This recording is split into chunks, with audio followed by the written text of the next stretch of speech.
좋아요와 구독하기는 사랑입니다. 네, 안녕하십니까. 네, 오늘은 개업공인중개사 분들을 위한 특별한 방송을 하나 준비했습니다. 2020년 8월 21일부터 공인중개사법에 의한 표시광고에 관한 법률이 바뀌었다. 과태료가 500만원 나온다. 라는 내용 가지고 지금 시장에서 굉장히 소란한 상황입니다. 자, 어떤 부분들이 어떻게 바뀌었고 개업공인중개사가 어떻게 현 상황에 대해 대처해야 되는지를 기준으로 설명을 좀 드릴 테니까 오늘 네오비TV 시청자분들 중에 개업공인중개사이신 분들 꼭 한번 이 영상 확인해 보시고 어떻게 준비하는 게 맞는지 한번 같이 고민해 보는 시간 가져보도록 하겠습니다. 이 영상 보시면서 채팅창 띄우시고요. 그 채팅창에다가 중간중간 질문 남겨주시면 같이 질문에 대해서 답변도 좀 드리고 같이 토론도 하는 시간 가져볼 테니까 네, 꼭 채팅창 잘 한번 활용해 보시면 좋을 것 같습니다. 뭐 그동안 네오비TV에서 채팅창을 활용을 해서 한 게 거의 없었기 때문에 아마 많은 분들이 들어오시지는 않을 거라고 생각이 됩니다만 어쨌든 네, 이런 새로운 방법도 있다라는 거 보시면서 다양한 방법으로 유튜브 마케팅에 활용해 보시는 것도 좋을 것 같습니다. 개업공인중개사 분들을 위한 방송이니까 일반 분들이라고 하시면 본 영상을 시청을 안 하셔도 될 것 같습니다. 자, 그러면 지금부터 본격적으로 한번 시작해 볼까요? 이제 8월 21일까지 얼마 남지 않았습니다. 뭐 굉장히 많은 것이 바뀐다고 하는데요. 일단 관련된 신문기사부터 한번 보도록 할까요? 자, 21일부터 부동산 허위 매물 올린 공인중개사에게 과태료를 최대 500만원까지 부과한다라는 내용이 있습니다. 그리고 부동산 카페와 유튜브까지 정부에서 내사, 형사 입건 조치한다. 이런 식의 기사들이 존재하고요. 또 부동산 감독원, 공인중개사의 불법거래, 전매 등을 감시한다. 라는 내용도 있고요. 경기도 공정특사경에서 부동산 불법행위자 80명을 적발했다. 전주시 아파트 분양권 불법 전매 100여 명을 적발했다. 뭐 이런 식의 다양한 부동산 수식들이 존재하는데 자, 오늘은 이 중에서 이 부분이 가장 중요한 이슈가 될 것 같습니다. 자, 기사의 내용을 조금 더 구체적으로 살펴보면 이런 식의 내용들이 나오게 돼요. 자, 21일부터 허위 매물을 올리면 과태료를 500만원 부과하겠다라는 내용입니다. 16일 국토교통부에 따르면 부당 광고에 대해 500만원 이하의 과태료를 처하는 내용을 골자로 작년 8월 20일 공포된 개정 공인중개사법이 1년의 유예기간을 마치고 21일 시행된다고 합니다.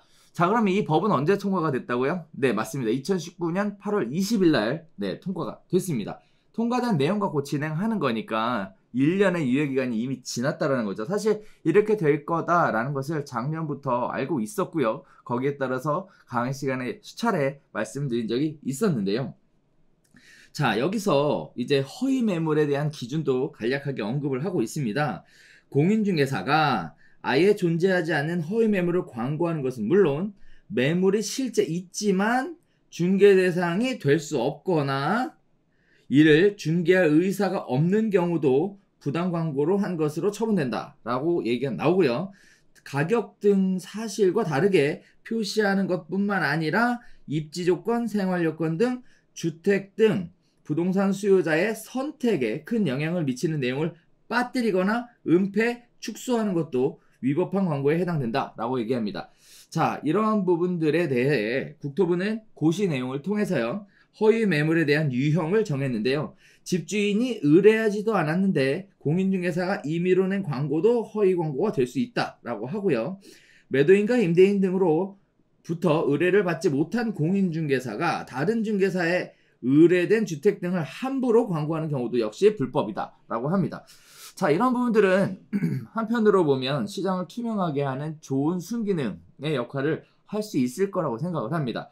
사실 매물 의뢰도 받지 않았는데 매물 광고 하시는 그런 좀 부도덕한 공인중개사가 있었던 것도 사실이죠. 자, 또 볼까요? 광고할 때는 집 방향이 동남향이라고 했지만 실제로는 서향 등으로 광고와 실제 주택의 방향이 90도 이상 차이가 나는 경우도 과장 광고에 해당된다라고 얘기합니다. 구체적인 건 다 설명을 드리겠지만 그 방향에 대한 기준이 무엇을 기준으로 했는가에 대해서도 적시하도록 되어 있다는 거 참고하시면 좋을 것 같아요. 자, 매수자의 선택에 중요한 변수가 되는 내용을 아주 작은 글씨로 표기하는 것도 기만 광고고요. 예를 들면 전원주택 용지를 광고하면서 도로나 상업수도 건설비가 추가로 들어갈 수 있다는 내용을 아주 작은 글씨로 표시하는 경우 같은 경우들이 숨기는 광고다라고 얘기하는 거죠. 기만하는 것이다. 자, 인터넷 광고에서 부동산 중개사의 명칭과 소재지는 등록증에 기재된 것을 써야 되고 중개보조원의 전화번호는 표기할 수 없습니다. 대여 공인중개사가 아닌 중개보조원이 부동산 광고를 하면 1년 이하의 징역이나 1,000만 원 이하의 벌금에 처해진다라는 것도 중요한 이슈가 되는 포인트다라고 말씀드릴 수 있겠습니다. 제가 오늘 방송 안에서는요, 각 이슈가 끝날 때마다 요약 정리를 해드릴 거예요. 동시에 개업 공인중개사가 어떻게 해야 되는가에 대한 대처 방안에 대해서 설명을 좀 드릴 테니까 참고해 보시면 도움이 좀 되시라고 생각을 합니다. 자, 거기에 따라서 시정 요구를 자료 제출을 거부하거나 시정 요구에 따르지 않는 경우 건당 500만 원의 과태료를 부과한다라는 얘기가 있고요. 자, 여기서 중요한 건 과태료 500만 원을 부과하는 거에 대한 기준이 이게 굉장히 애매한데요. 50만 원이냐 500만 원이냐라고 얘기했는데 얼마 전에 지금 공인중개사들끼리 소통하는 그런 밴드를 보니까 과태료가 50만 원인 것처럼 이렇게 안내가 되고 있는데요. 오늘 정확하게 설명을 드리자면 과태료는 500만 원이 맞습니다. 자, 50만 원짜리 과태료 부분은요, 조금 다른 부분인데요. 그것도 같이 영상 보시면서 확인해 보시면 도움이 될 것 같아요. 자, 거기에 따라서 인터넷을 통한 부동산 허위 광고는 공정거래위원회가 표시광고법 위반 여부를 따져 처분해 왔으나 효력이 약했습니다. 거기에 따라 국토부가 이를 직접 모니터링하거나 조사하고 시정조치까지 할 수 있게 해 규제의 집행력을 높이기로 한 것이 이번 법의 취지입니다. 한편 정부가 부동산 시장 교란 행위를 직접 조사하는 전담기구를 마련하는 방안을 추진 중이라 인터넷 부동산 부당 광고에 대한 규제는 더욱 강력해질 전망이라고 얘기합니다. 그래서 오늘 어떤 내용들이 관련된 정보 서비스 제공 업체에서 어떤 부분들이 수정됐는가도 지금 오늘 영상 안에 넣어놨으니까요. 사실상 종합편이라고 보시면 될 것 같습니다. 굉장히 복잡하다고 생각할 수도 있고 간단하다고 생각할 수도 있는데요. 오늘 핵심 요약사항 그리고 대처 방안에 대해서만 잘 챙겨보시면 큰 문제는 없을 것이라고 생각이 됩니다. 자, 그러면 구체적으로 한번 볼까요? 자, 이번 공인중개사법 제33조와 48조에 개업 공인중개사 금지행위 및 벌칙에 관련된 이야기들이 추가가 됐는데요. 자, 대표적으로 그렇습니다. 자, 공인중개사가 친목단체를 만들면 처벌을 하겠다라는 규정이 들어왔어요. 자, 법 33조 제1항 9호에 추가가 됐습니다. 자, 내용은 그래요. 단체를 구성하여 특정 중개대상물에 대하여 중개를 제한하거나 단체 구성원 이외의 자와 공동중개를 제한하는 행위, 즉 회원제, 지역모임이 사설정보망을 이용하여 비회원 공동중개를 제한하는 행위. 자, 얘는 뭐라고요? 처벌하겠다라는 내용입니다. 자, 그러면 이런 상황은 어떻게 해야 될까요? 자, 여기서 제일 먼저 공인중개사의 대처 방안에 대해 한번 살펴볼게요. 공인중개사 친목단체가 이제 이권단체로서 누군가를 어떤 징벌적 수단으로 사용을 하거나 또는 왕따를 시킨다거나 하는 부분에 대해서는 굉장히 안 좋게 보고 있습니다. 이 업계에서도 마찬가지죠. 또 한편으로는 특정한 회원을 받아들이는 걸 제한을 한다거나 또는 지나치게 비싼 가입비를 요구한다거나 또는 가격에 대한 부분들을 일정 부분 조절한다거나 하는 부분들은 굉장히 문제가 심각한 부분이었습니다. 그런데 부동산 공인중개사라는 직업 자체는요, 사실 요새 대부분 다 공동중개라는 걸 기본으로 해서 중개업이 운영이 되고 있는 게 현실입니다. 따라서 공동중개를 누구하고 할 것이냐라는 것은 매우 중요한 부분이겠죠. 자, 하나 예를 들어 봅시다. 중개사가 있어요. 근데 A라는 업소도 매물을 가지고 있고요. B라는 업소도 매물을 가지고 있습니다.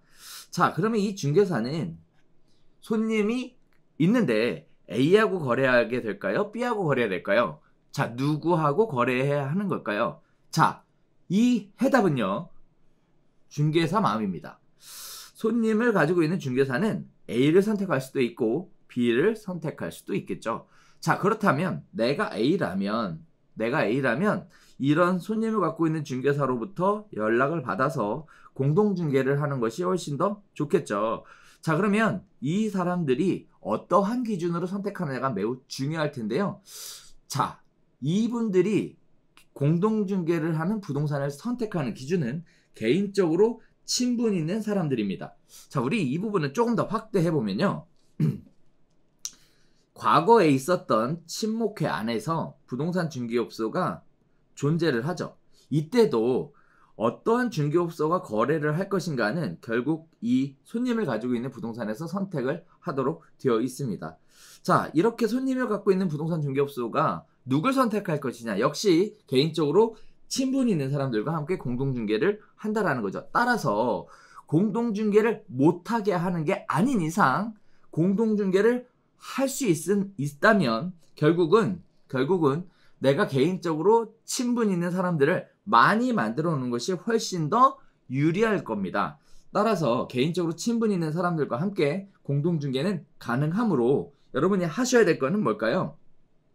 상도덕에 충실한 공동중개 기준을 만들어서 적용하시고요.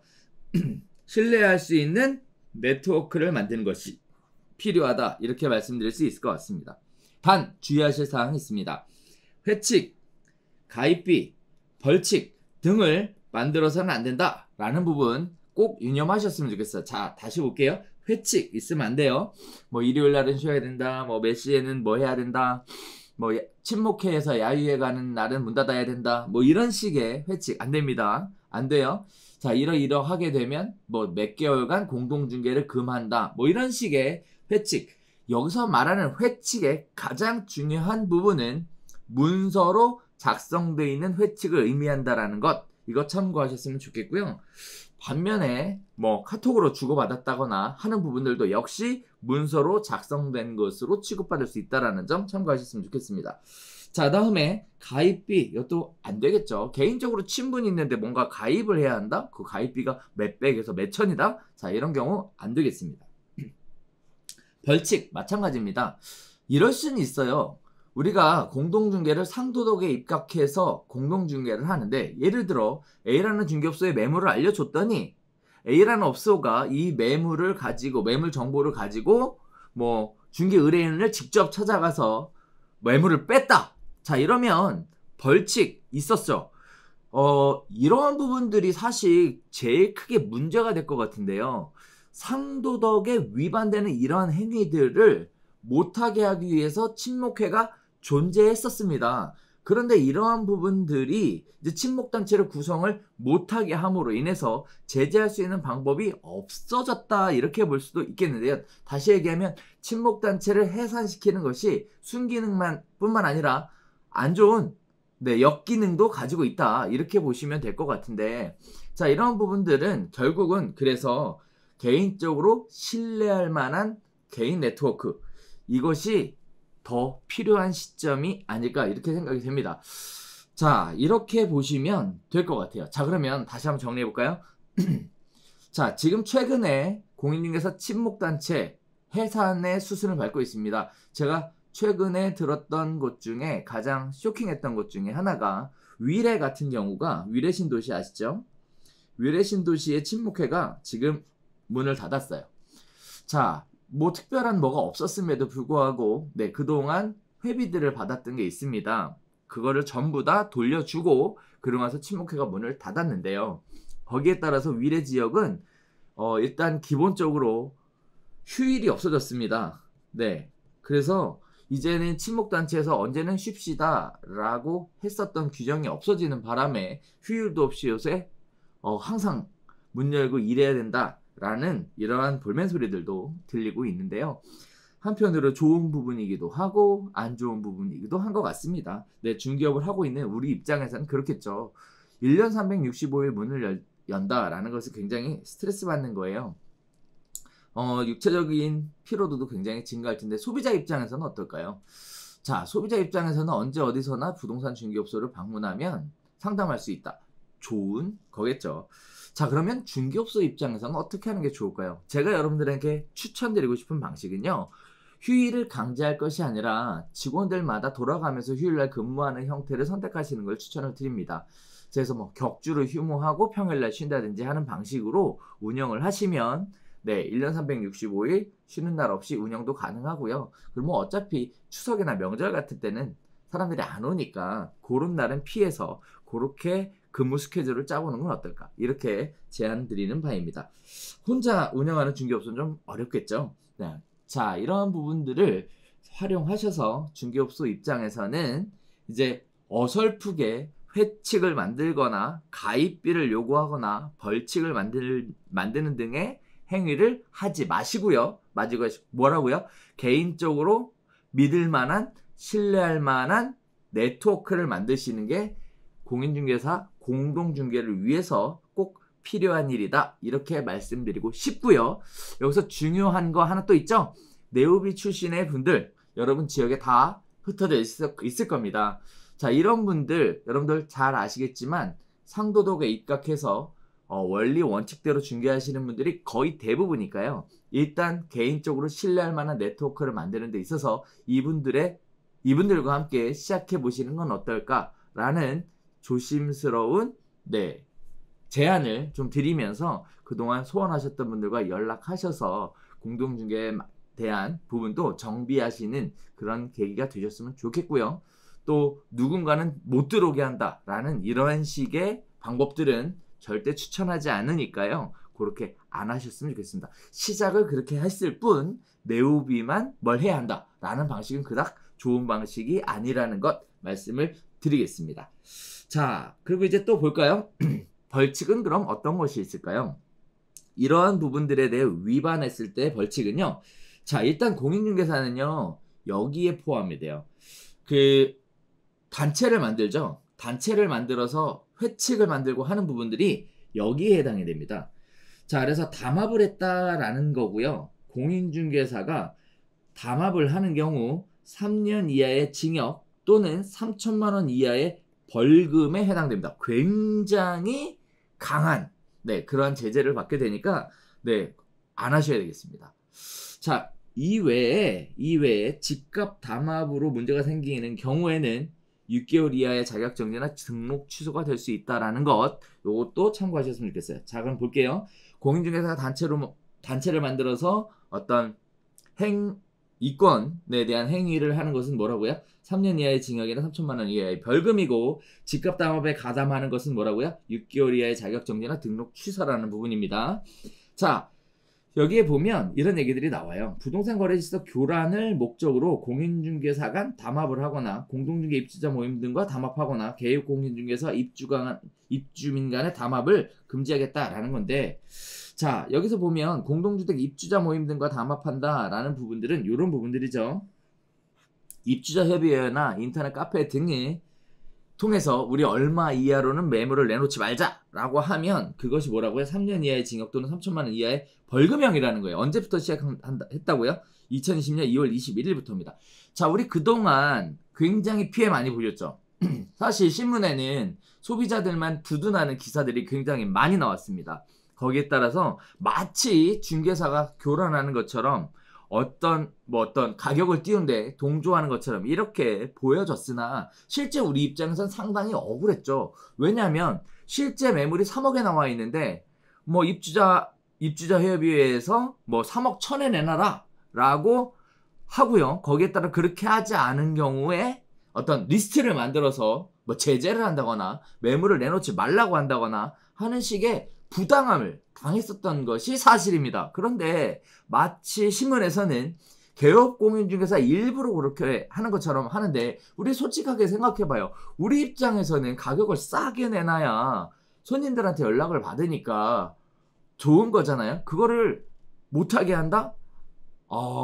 오히려 시세보다 비싸게 내놔야 한다? 이렇게 가는 것은 그닥 좋은 방법이 아니었습니다. 우리가 굉장히 손해를 많이 보고 피해를 많이 봤었던 부분이죠. 이것 때문에 심하게 스트레스를 받으셔서 원형 탈모에 걸리신 분도 계시더라고요. 참 안타까운 일입니다.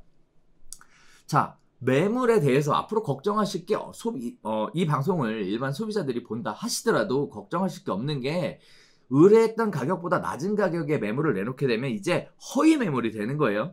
허위 매물이 되면 공인중개사도 500만 원 이하의 과태료를 이제부터 8월 21일자부터 부담하게 되어 있습니다. 따라서 입주자 협의회가 시세보다 낮게 내어놓는다라고 부동산 중개업소를 협박할 근거는 없어졌다. 차라리 그냥 신고하세요. 네, 그게 훨씬 더 맞는 방법이라고 생각을 합니다. 자, 그래서 추가된 내용이 뭐냐? 부동산 허위 매물 표시 광고의 경우 500만 원 이하의 과태료를 부담하는 것이 2020년 8월 21일부터 시행이 되고요. 지금 사실 부동산 중개업계에 가장 크게 얘기가 나오는 부분들이 바로 이 부분이죠. 500만 원 이하의 과태료. 나 표시 광고, 즉 인터넷에 매물 광고 하나 잘못했다고 500만 원의 과태료를 물어야 되느냐에 대한 부분 때문에 굉장히 시끄러운데요. 자, 이것 제가 조금 이따가 자세하게 풀어드리도록 하겠습니다. 자, 이러한 부분들이 적용이 된다라는 거 참고하셨으면 좋겠고요. 거기에 따라서 각각 해당되는 내용 설명을 드렸어요. 자, 이제 구체적으로 좀 들어가 볼까요? 공인중개사법에 규정하고 있는 제18조 1항, 2항, 그리고 17조 제2의 제3항에 대해서 볼 텐데요. 개요 공인중개사의 표시 광고에 대한 내용을 담고 있습니다. 자, 여기서 굉장히 중요한 부분이 하나 등장을 합니다. 중개사무소에 관한 표시 광고를 할 때 어떠한 내용이 들어가야 된다라고 규정해 놓은 게 있는데요. 과거엔 4개였거든요. 근데 이번에 5개로 1개가 추가가 됐습니다. 매우 중요한 부분이니까 꼭 챙겨서 보셔야 될 것 같고요. 여기서 중요한 부분은요, 인터넷에 매물 광고하는 거 있죠. 여러분 잘 아시는 것처럼 네이버나 직방이나 또는 무슨 뱅크나 무슨 이런 곳에 광고하는 거는 큰 영향이 여러분들한테는 없어요. 미리 하나 얘기를 드리자면, 왜 없냐면 광고를 할 때 관련된 요건에 대해서 이미 업체에서 준비를 해놨을 겁니다. 그리고 적용은 21일부터 될 거예요. 거기에 따라 여러분들이 신경 쓰실 부분은 없어요.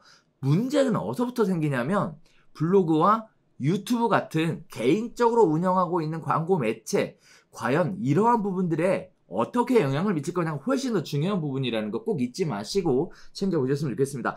그래서 5개의 사항 꼭 기억하시고 반드시 활용을 해주셔야 되겠어요. 일단 첫 번째입니다. 부동산 중개업소에 명칭, 즉 상호가 들어가야 합니다. 자, 이 상호는요, 중개사무소 등록증에 기재된 명칭이에요. 다만 사무소나 법인사무소는 생략이 가능합니다. 그래서 예를 들어 홍길동 공인중개사 사무소가 풀네임이죠. 그런데 뭐까지는 가능하다고요? 홍길동 공인중개사까지는 가능하다라는 얘기입니다. 한국부동산 중개 가능합니다. 홍길동 부동산 중개도 가능합니다. 자, 여기서 홍길동 부동산은 안 되겠죠. 근데 사실 이 부분에 대해서 저는 이런 말씀 드리고 싶어요. 등록증에 기재된 풀네임을 써라. 그러면 복잡하게 생각할 거 없다. 이렇게 말씀드리고 싶고요. 인터넷에 광고하는 것은 신경 쓸 필요 없다. 어차피 거기서 알아서 다 적용을 해 놓을 것이다. 이렇게 생각하시면 되겠습니다. 자, 그래서 두 번째입니다. 중개사무소 소재지인데요. 중개사무소 등록증에 기재된 소재지예요. 자, 지번과 건물 번호는 생략이 가능합니다. 시도군, 구를 줄여서 등록관청을 기준으로 표시도 가능하세요.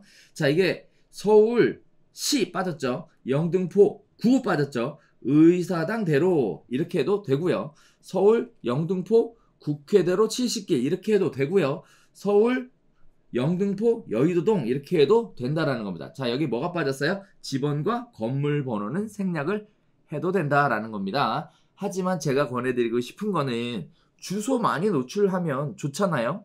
그래서 풀로 적어놓는 것이 그닥 문제가 되지 않을 텐데요.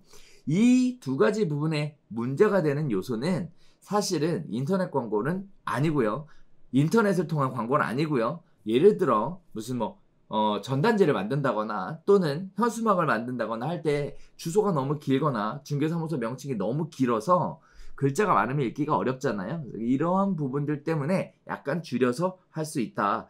다만 이렇게 줄일 때는 이 요건에 맞춰서 줄여야 한다라는 점 기억하셨으면 좋겠습니다. 자, 세 번째 볼까요? 중개사무소의 연락처입니다. 자, 이 연락처 가지고 굉장히 얘기들이 많습니다. 저는 개인적으로 가장 중요한 부분 중에 하나가 이 연락처라고 생각하는데요. 이번에 바뀌어서 시행되고 있는 부분이 이 부분입니다. 자, 보세요.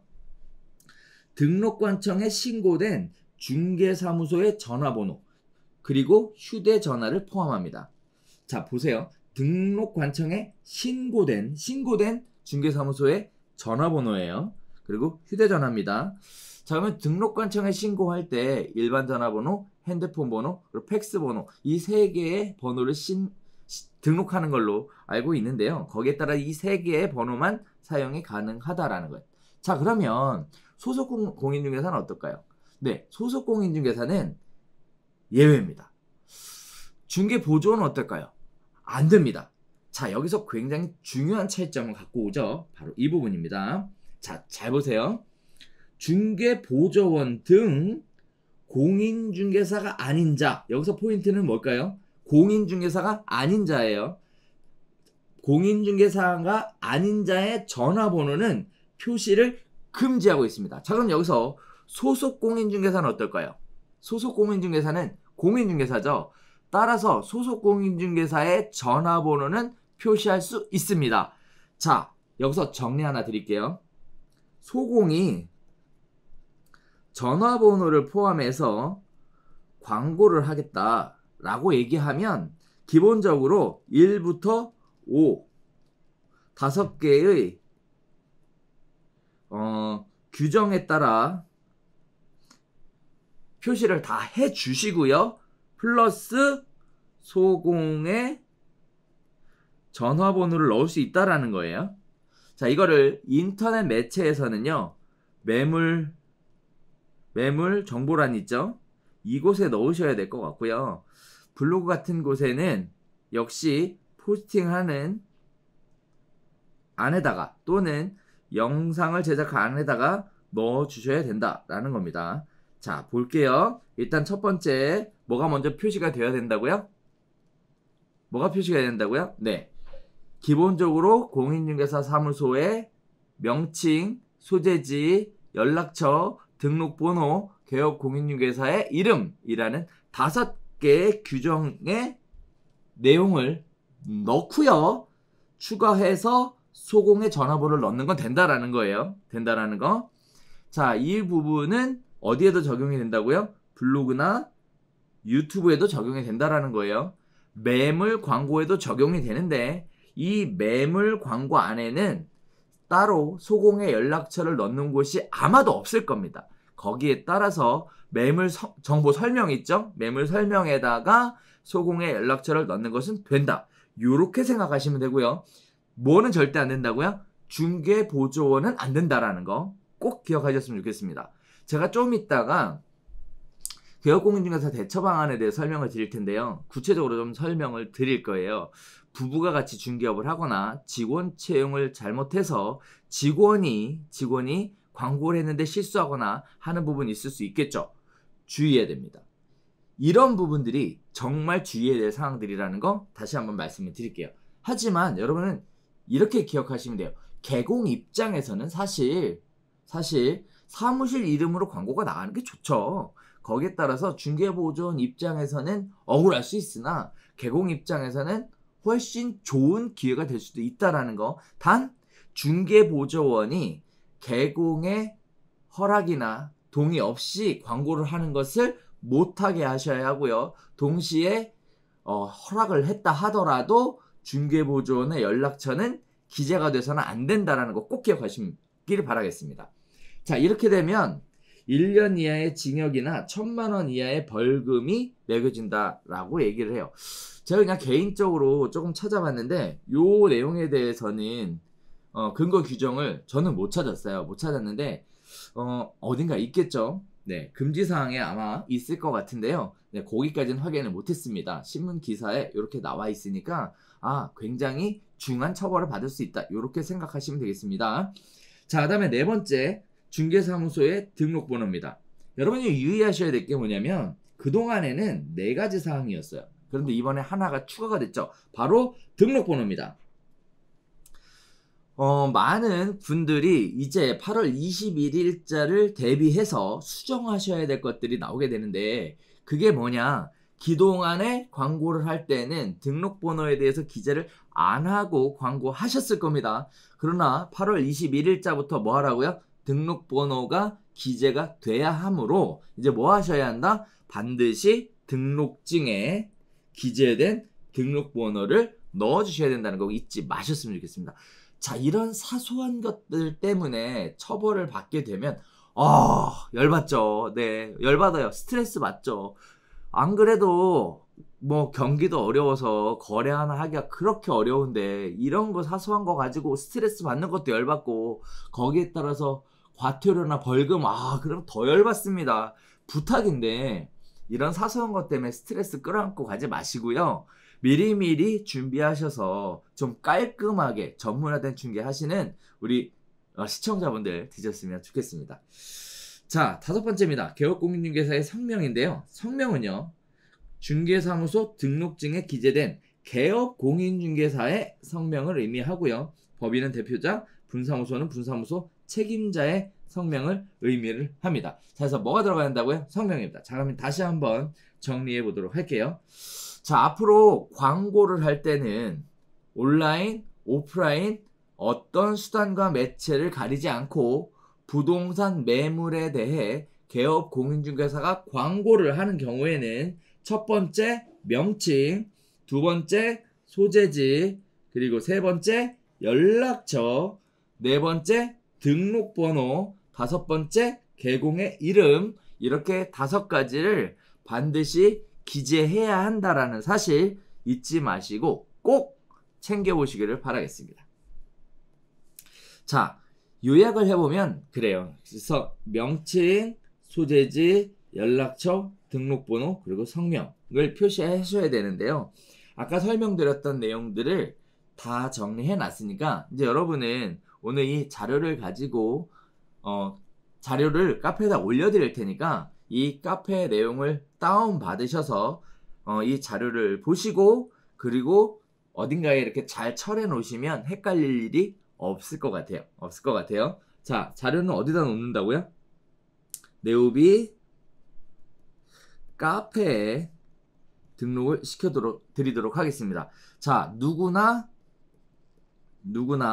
다운받을 수 있도록 올려드릴 테니까 이렇게 활용하셨으면 좋겠고요. 얘는 여러분 혼자 보지 마시고 다른 분들과 함께 나눠서 보셔도 좋겠습니다. 한 명의 선량한 개업공인중개사의 피해자도 생기지 않았으면 하는 바람으로 진행하는 거니까요. 이렇게 생겼으면 좋겠고요. 다만 회원가입은 하셔야 다운이 가능합니다.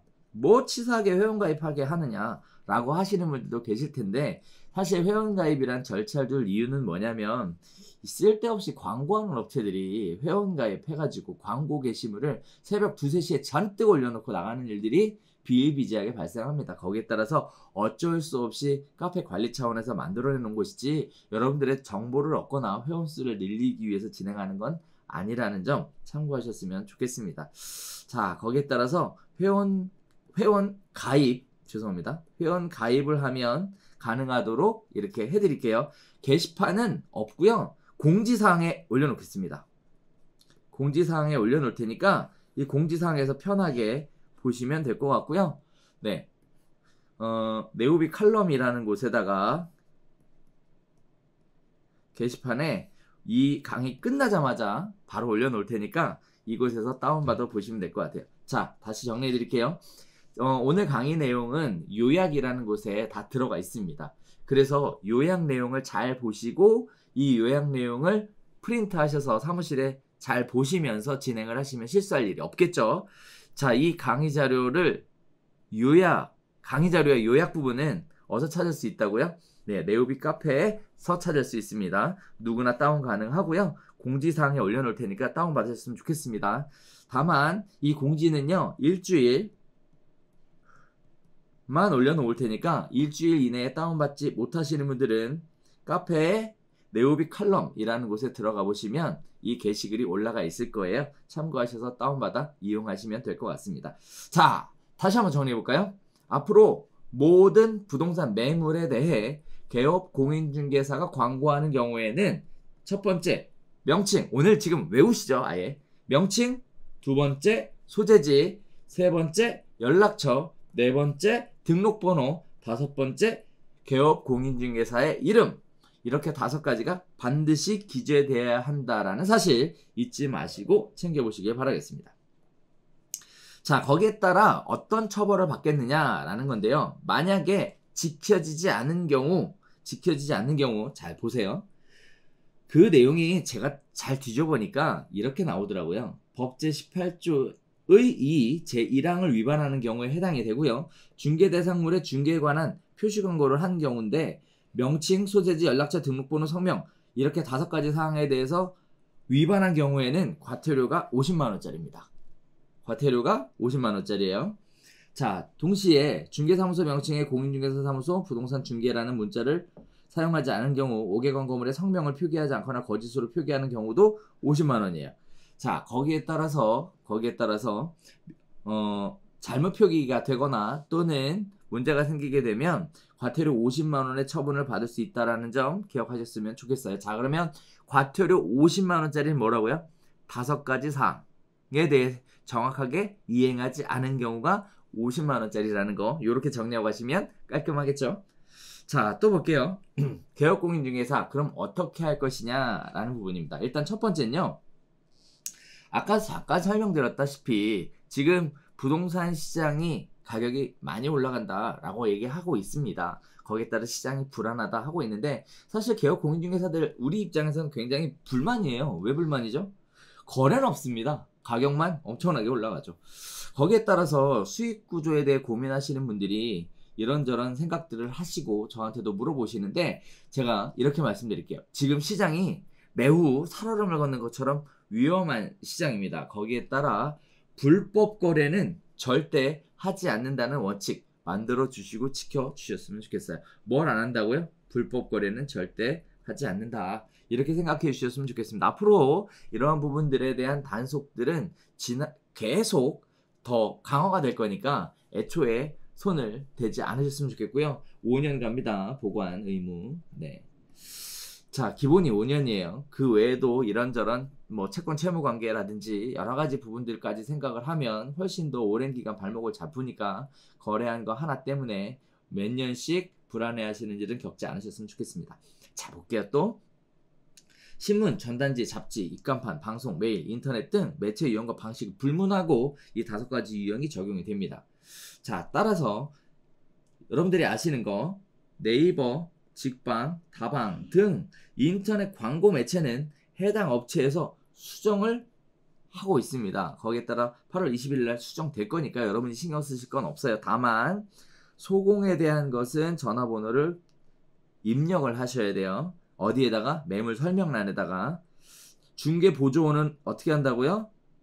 중개보조원 전화번호는 절대 넣으면 안 된다는 거 잊지 마세요. 1년에 1,000만 원짜리입니다. 자, 신문, 전단지, 현수막, 입간판 등을 제작하는 경우에는 5개 항목에 대해서 반드시 삽입하셔야 됩니다. 자, 따라서 교차로 하고 있을 겁니다. 분명히. 무가지 신문 광고, 신문 간지에 넣는 거 있죠? 그 다음에 분양 현수막 이런 거 할 때도 뭐가 들어간다고요? 5가지 사항이 들어가야 한다. 만약에 어기게 되면 얼마라고요? 과태료 50만 원짜리다. 이렇게 생각하시면 되겠습니다. 자, 그 다음에 중요한 부분입니다. 매체를 가리지 않는다. 즉 블로그, 유튜브에 올리는 매물도 역시 광고죠. 여러분이 광고로 안 올리는 경우에는 상관이 없어요. 하지만 블로그에 포스팅에 부동산 매물을 올린다거나 유튜브의 영상에 부동산 매물을 올리는 경우에는 광고가 되는 거고요. 광고가 되는 순간 반드시 5개 항목에 대해서 추가하셔야 됩니다. 매우 주의하셔야 될 내용이에요. 매우 주의하실 내용.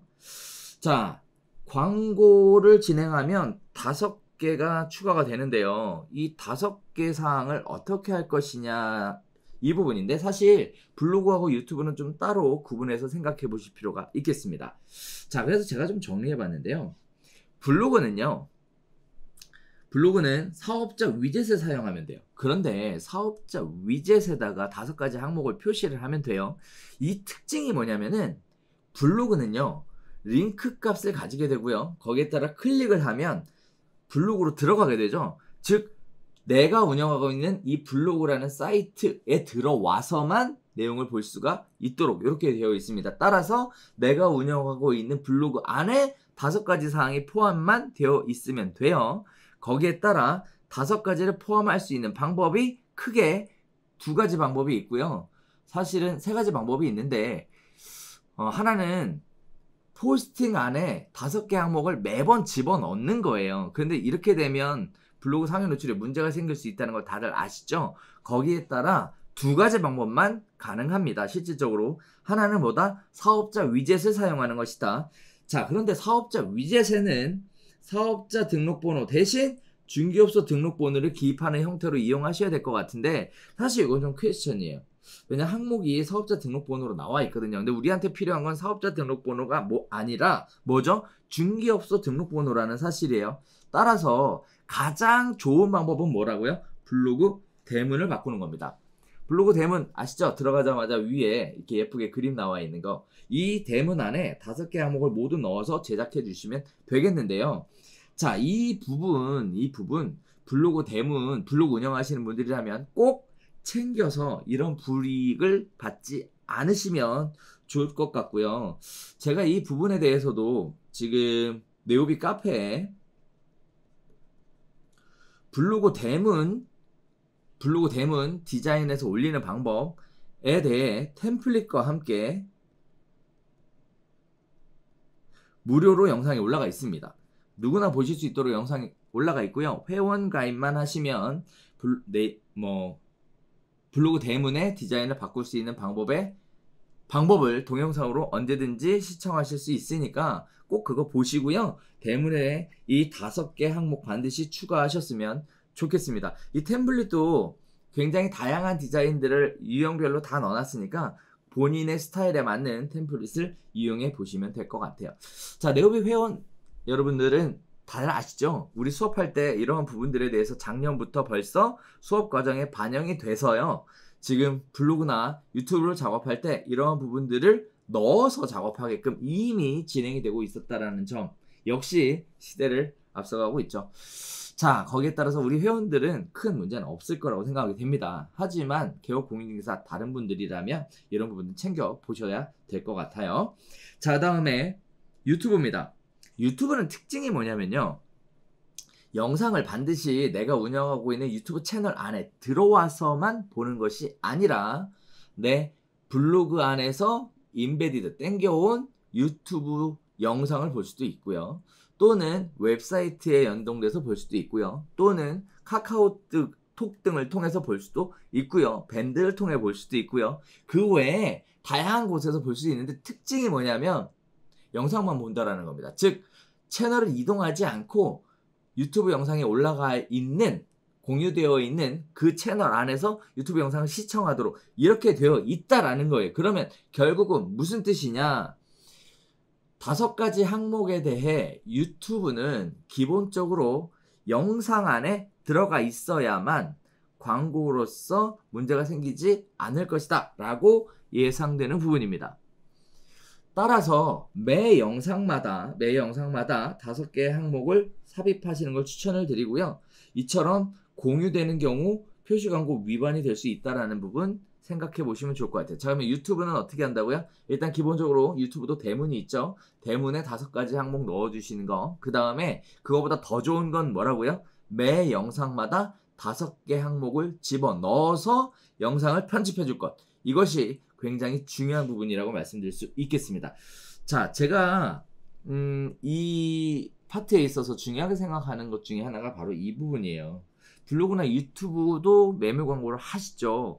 블로그나 유튜브에 매물 광고할 때 이 5개 사항에 대해 언급하지 않으면 표시하지 않으면 과태료 50만 원에 처분에 처해질 수 있다라는 거고, 또 하나의 특징은 뭐죠? 영상을 해서 올렸는데 실수로 빼놓고 갔어요. 그럼 이제 언제부터 무슨 일이 생기죠? 8월 21일 이후에 올라간 광고에 그 5개 사항이 없어지는 거죠. 거기에 따라서 뭐가 생겨요? 수정을 하기가 어렵잖아요. 거기에 따라서 이런 부분들을 고민하고 뭐 비공개로 하고 뭐 수정을 하고 뭐 이런 식의 불이익을 받을 수 있는 행위들을 하시게 되면 문제가 생기니 처음부터 이렇게 세팅해 놓고 작업하시는 걸 강력하게 추천을 드립니다. 네오비 같은 경우에는 여러분들 아시겠지만 온라인용 오프라인용 명함이라는 거를 다 만들어 드렸죠. 네, 이 명함을 적극 활용해 보시는 걸 추천을 드리도록 하겠습니다. 자, 상기 조건이 진행되지 않는 업체, 네, 이런 부분들에 대해서는 이렇게 해야 된다라고 여러분들도 알려주세요. 알려주시고요. 적극적으로 하지 않는 부분에 대해서는 신고하시는 것도 좋은 방법이라고 생각이 됩니다. 자, 이런 부분들이 개업공인중개사가 대처할 수 있는 방법이다. 이렇게 말씀드릴 수 있겠습니다. 자, 또 있습니다. 자, 우리에게 기회가 있고요. 위협이 있는데요. 한번 볼게요. 아까 잠깐 설명드렸어요. 자, 중개보조원의 연락처를 넣을 수 없습니다. 없어요. 소속 공인중개사는 개업공인중개사에 5가지 항목을 넣은 후 본인의 연락처를 넣을 수 있습니다. 있어요. 이를 통해 공인중개사의 취업 기회가 확대가 될 것으로 예상이 됩니다. 거기에 따라 우리에게는 기회이지 않을까라고 생각이 들어요. 다시 얘기하면 무자격자들이 중개업 영역에서 활동하는 것을 상당 부분 제약을 할 수 있다라는 부분입니다. 이거는 어떻게 보면 업계 입장에서는 좋은 기회가 될 수 있을 거라고 생각을 해요. 우리가 무자격자, 무등록자, 뭐 대여업자 이런 사람들 싫어하지 않습니까? 그런데 그동안 뭘 못했어요. 근데 이번 기회에 그런 부분들이 좀 정리가 됐으면 하는 바람이 있습니다. 자, 또 하나 볼까요? 우리에게 어떤 기회가 있냐? 광고를 할 때 사무실 전화번호를 이용하면 문제가 안 됩니다. 핸드폰 번호가 아니라 사무실 일반 전화번호를 통해서 광고를 진행하게 되면 직원이 퇴직한 다음 고객이 이탈을 한 경우를 최소화시킬 수 있다는 가능성이 있습니다. 자, 거기에 따라서 사무실 전화번호를 광고한다라는 부분 꼭 기억하셨으면 좋겠고요. 사무실 전화번호를 광고하게 되면 대신 문제가 하나 생기죠. 뭘까요? 여기 있습니다. 직원이 많은 사무실의 경우에는 사무실 일반 전화로 계속 전화가 오니까 이 누구 손님이냐에 대한 콜 배분에 대한 어려움이 발생할 것으로 생각이 돼요. 거기에 따라 중개 대상물에 따른 업무 배분에 대해 고려를 하셔야 되겠습니다. 즉 누군가는 아파트에 관련된 문의가 오는 사람은 아파트 담당한테, 상가에 관련된 문의가 오는 사람은 상가한테, 뭐 이런 형태로 구분을 좀 하시는 게 맞지 않을까라고 싶고요. 전월세나 매매 형태로 구분하는 것은 약간 좀 어려움이 있지 않을까라는 생각도 듭니다. 직원이 많은 사무실의 경우에 거기 해당되는 내용이에요.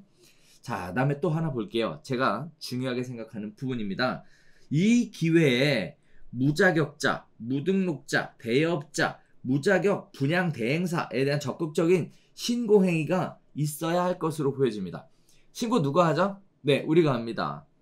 자, 5가지 항목이 있어야 함에도 불구하고 무자격자, 무등록자, 대여업자, 무자격 분양 대행사 넣을 수 없겠죠? 자, 이런 부분들은 뭘 하라고요? 적극적으로 신고해서 뭐 하게끔? 광고를 못 하게끔. 사실 우리가 생각해보면 이 사람들이 처음부터 문제 아니었습니까? 이 사람들이 다 난리들을 치고 나니까 우리도 어쩔 수 없이 쫓아갈 수밖에 없었던 변명 아닌 변명을 좀 하게 되는데요. 저는 개인적으로 해서 이 사람들 이번 기회에 사라졌으면 좋겠다라는 말씀 강력하게 말씀을 드리면서 업계를 퇴출시킬 수 있는 좋은 기회가 찾아왔다라고 생각을 합니다. 자, 불법중개신고센터 1522-1805로 연락하셔도 되고요. 한 건당 50만원의 포상금이 지급됩니다. 한 건당 50만원의 포상금이 지급이 돼요. 거기에 따라 무자격자, 무등록자, 대여업자, 무자격 분양 대행사들 이 사람들이 개업공인중개사가 할 수 있는 광고에 부동산 매물 광고에 5가지 사항을 넣지 않고 광고하는 경우에는 뭐 하라고요? 반드시 신고하셨으면 좋겠습니다. 우리의 업권은 우리가 지키는 거고요. 우리의 밥그릇도 우리가 지키는 겁니다. 그동안 묵인, 묵과 하시고 좋은 게 좋다 형태로 넘어가서 지금까지 우리가 이렇게 우리 국민들에게, 우리 소비자들에게 또는 국가에게 이렇게 오명에 불명예를 안고 가는데 이 사람들 이참에 확실하게 처단하는 기회가 됐으면 좋겠고요. 공인중개사 자격증 따고 합법적인 법 테두리 안에서 소비자들의 보호를 위해 열심히 일해줄 수 있는 이런 공인중개사가 더 생겼으면 좋겠고요. 거기에 따라 좀 시장 자체도 좀 안정화가 됐으면 하는 바람이 있으니까 여러분들이 묵과하지 마시고 적극적인 신고 부탁드리도록 하겠습니다. 자, 이렇게 보면 대략적으로 정리가 다 된 것 같아요. 그래서 공인중개사 표시광고에 관련된 대표적인 사례 5가지 사항에 대해 넣어줘야 한다라는 거, 누구는 되고 누구는 안 되고 뭐는 하고 안 되고에 대해서 쭉 있고요. 그 다음에 블로그하고 유튜브 주의하라는 얘기 여러분들한테 안내해 드렸으니까 꼭 한번 챙겨보시기 바라겠습니다. 자, 이번에는요 공인중개사법 제18조 1항 2항 그리고 17조의 2 제3항에 따른 인터넷 표시광고에 관한 부분들을 보도록 하겠습니다. 이번에 적극적으로 시행되고 있는 또 하나의 중요한 축이 바로 인터넷 표시 광고에 대한 부분인데요. 자, 인터넷 표시 광고 요약 한번 해볼까요? 토지에 대한 인터넷 표시 광고에 대해서는 크게 5가지 사항에 대해서 넣어야 한다라는 거예요. 즉 항목에 대해서 규정을 해 주었다라는 겁니다. 토지에 대해서는 첫 번째 소재지가 있어야 되고, 두 번째 면적이 있어야 되고, 세 번째 가격이 있어야 되고, 네 번째 중개 대상물이 있어야 되고, 5번째 거래 형태가 있어야 한다라는 겁니다. 자, 사실 이제부터 토지, 건축물 뭐 해서 기타 등등 나오게 되는데요. 여기서 크게 여러분이 우려하실 내용은 없다라고 보여져요. 그래서 자료는 다 만들어 놨고요. 카페에다가 올려드릴 테니까 시간 되시면 읽어보시고요. 굳이 시간이 없으시면 요약본만 보셔도 되겠습니다. 자, 소재지는 뭘 기준으로 할 거냐? 등기사항 증명서에 기재된 소재지예요. 면, 동, 리까지 표시를 합니다. 면적은 뭘 갖고 할 거냐? 토지의 면적인데 토지대장이 아니고 뭐죠? 등기사항 증명서에 기재된 면적입니다. 제곱미터 단위로 입력해야 되는 건 다들 아실 거고요. 가격입니다. 가격은요, 중개가 완성되기 전 거래 예정 금액으로 단일 가격, 즉 하나만 해야 한다라는 거예요. 한 가지의 가격만. 즉 중개 의뢰인이 의뢰를 했어요. 매도를 의뢰했어요. 그래서 얼마에 팔아주세요 라고 했다면 그 팔아달라고 한 그 금액 하나만 광고할 하나만 들어가야 한다라는 내용이에요. 자, 그래서 뭐 동일 매물을 여러 개의 가격으로 해서 광고하는 것은 안 된다. 이렇게 이해하시면 되겠습니다.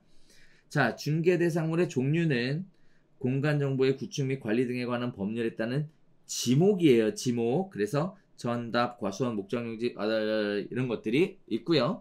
거래 형태는 매매, 교환, 임대차, 그 밖에 권리의 득실 변경으로 구분한다라는 얘기. 이건 뭐 다들 아시라고 생각을 합니다. 자, 토지 매물에 대해 광고를 할 때는 뭐 해라? 5가지 사항을 넣어줘라. 5가지 사항에 대한 기준은 뭐다? 뭐 등기사항 증명서 등등에 대한 설명이 나와 있으니까 참고하셨으면 좋겠고요. 주의할 건 뭐다? 토지 대장 기준이 아니라 등기사항 증명서에 기재된 면적을 기준으로 한다라는 점, 요 점 기억하시고 가시면 될 것 같습니다.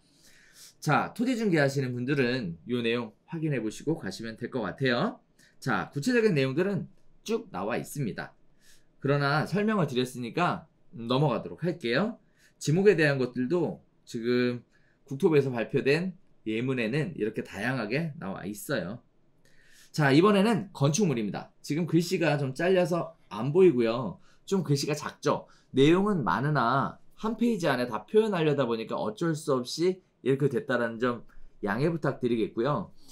제가 부탁드리고 싶은 거는 자료는 어디에 있어요? 카페에 올라가 있습니다. 그래서 카페를 통해서 다운받아서 제가 요약이라고 해놓은 부분들은 프린트 하신 다음 꼭 한번 챙겨보시기를 추천을 드릴게요. 자, 건축물은 좀 복잡합니다. 여러 가지 사항에 대해서 안내하고 있는데요. 건축물 및 그 밖의 토지의 인터넷 표시 광고는 어떻게 해야 되는가에 대한 내용 지금부터 시작해 볼게요. 자, 건축물에 대한 내용입니다. 첫 번째, 소재지. 두 번째, 면적. 세 번째, 가격. 네 번째, 중개 대상물의 종류. 다섯 번째, 거래 형태. 여섯 번째, 총 층수 주의해야 되겠죠? 일곱 번째, 입주 가능일. 여덟 번째, 방수 및 욕실수. 아홉 번째, 사용검사일, 사용승인일, 준공일, 인가일 주의해야 되겠죠? 열 번째, 주차 대수. 11번째, 관리비. 12번째, 방향에 대해서 지금 이야기를 하고 있어요.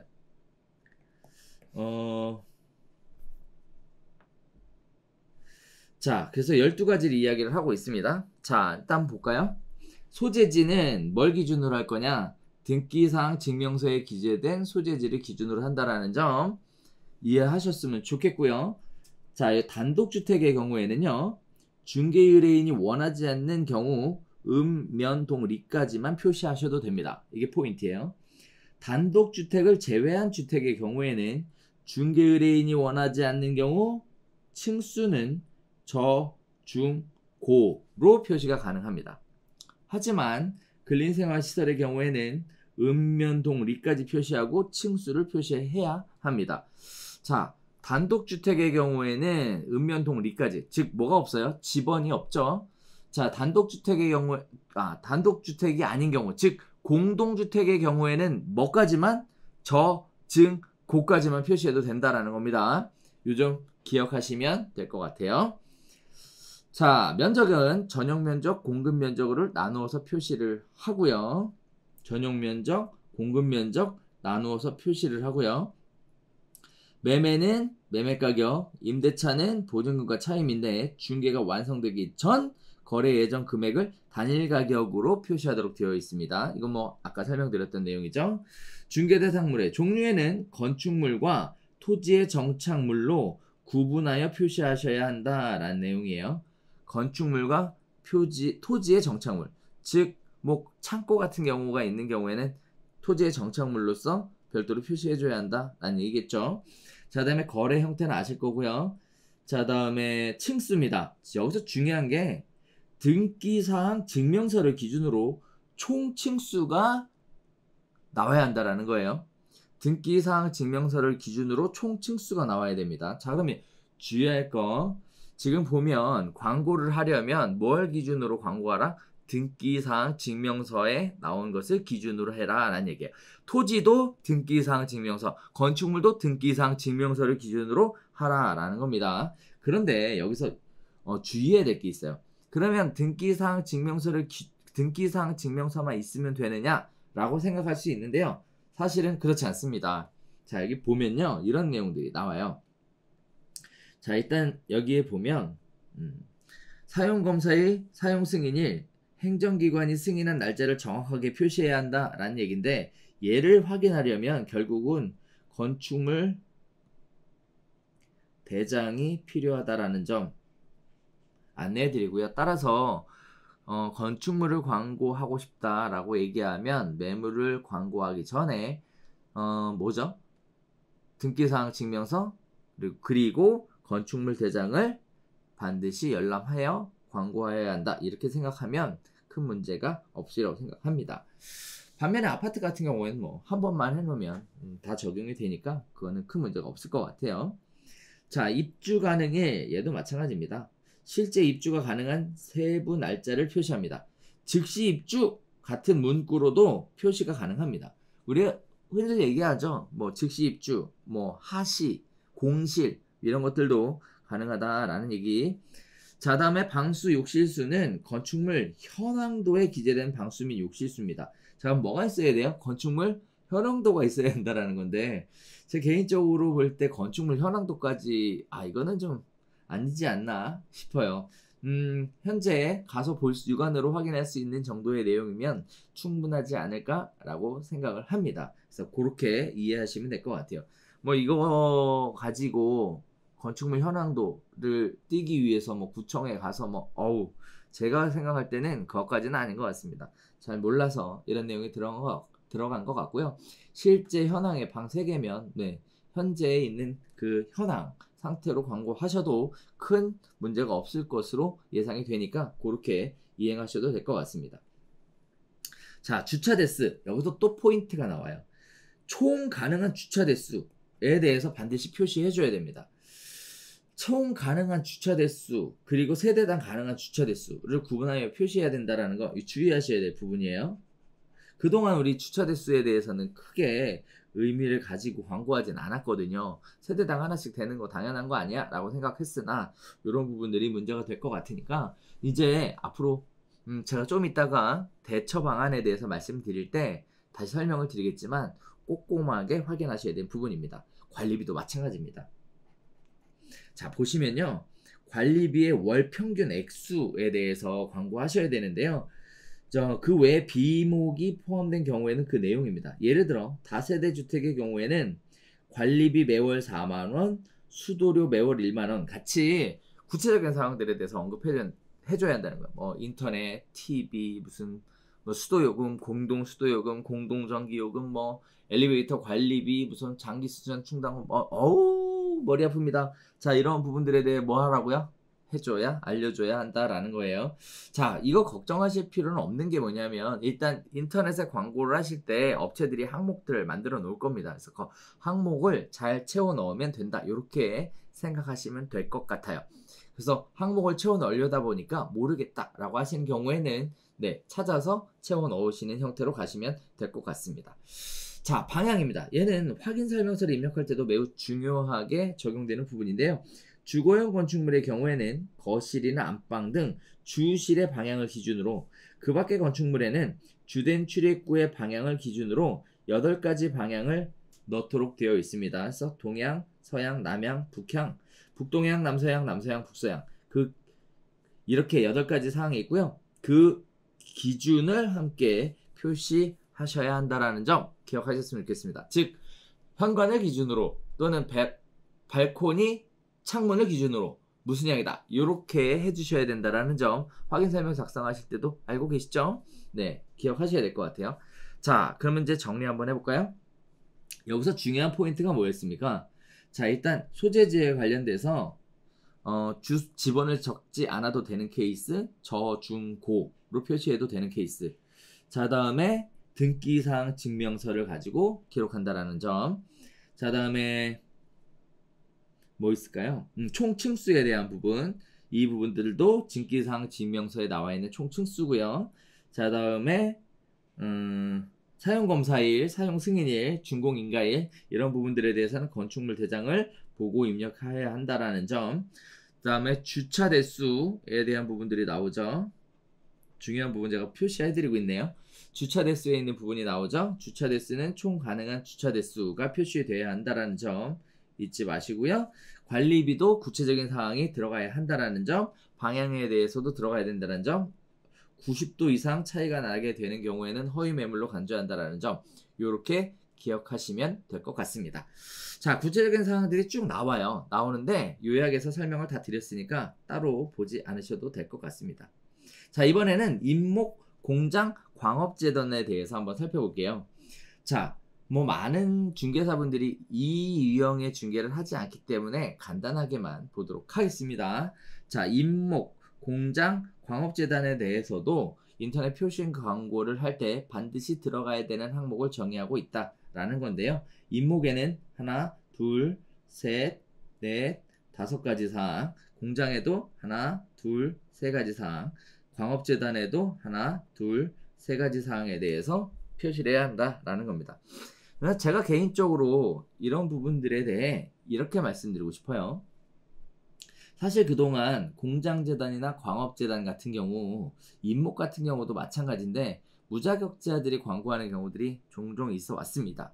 자, 이런 부분들이 표시 광고의 내용으로 들어갔죠. 거기에 따라서 이제는 그렇게 광고하면 안 돼요. 그래서 무자격자나 무등록자 이런 분들은 꼭 등록하시고 관련된 부분 챙겨서 하셔야 될 것 같고요. 이를 통해 이 업계가 좀 정화되는 그런 중요한 계기가 됐으면 하는 바람입니다. 자, 구체적인 내용들도 구체적으로 나와요. 나오니까 임목에 대해서는 이런 부분, 공장재단에서는 이런 부분, 그리고 광업재단에서는 이런 부분들이 표시가 되어야 한다는 점 챙겨보시면 될 것 같습니다.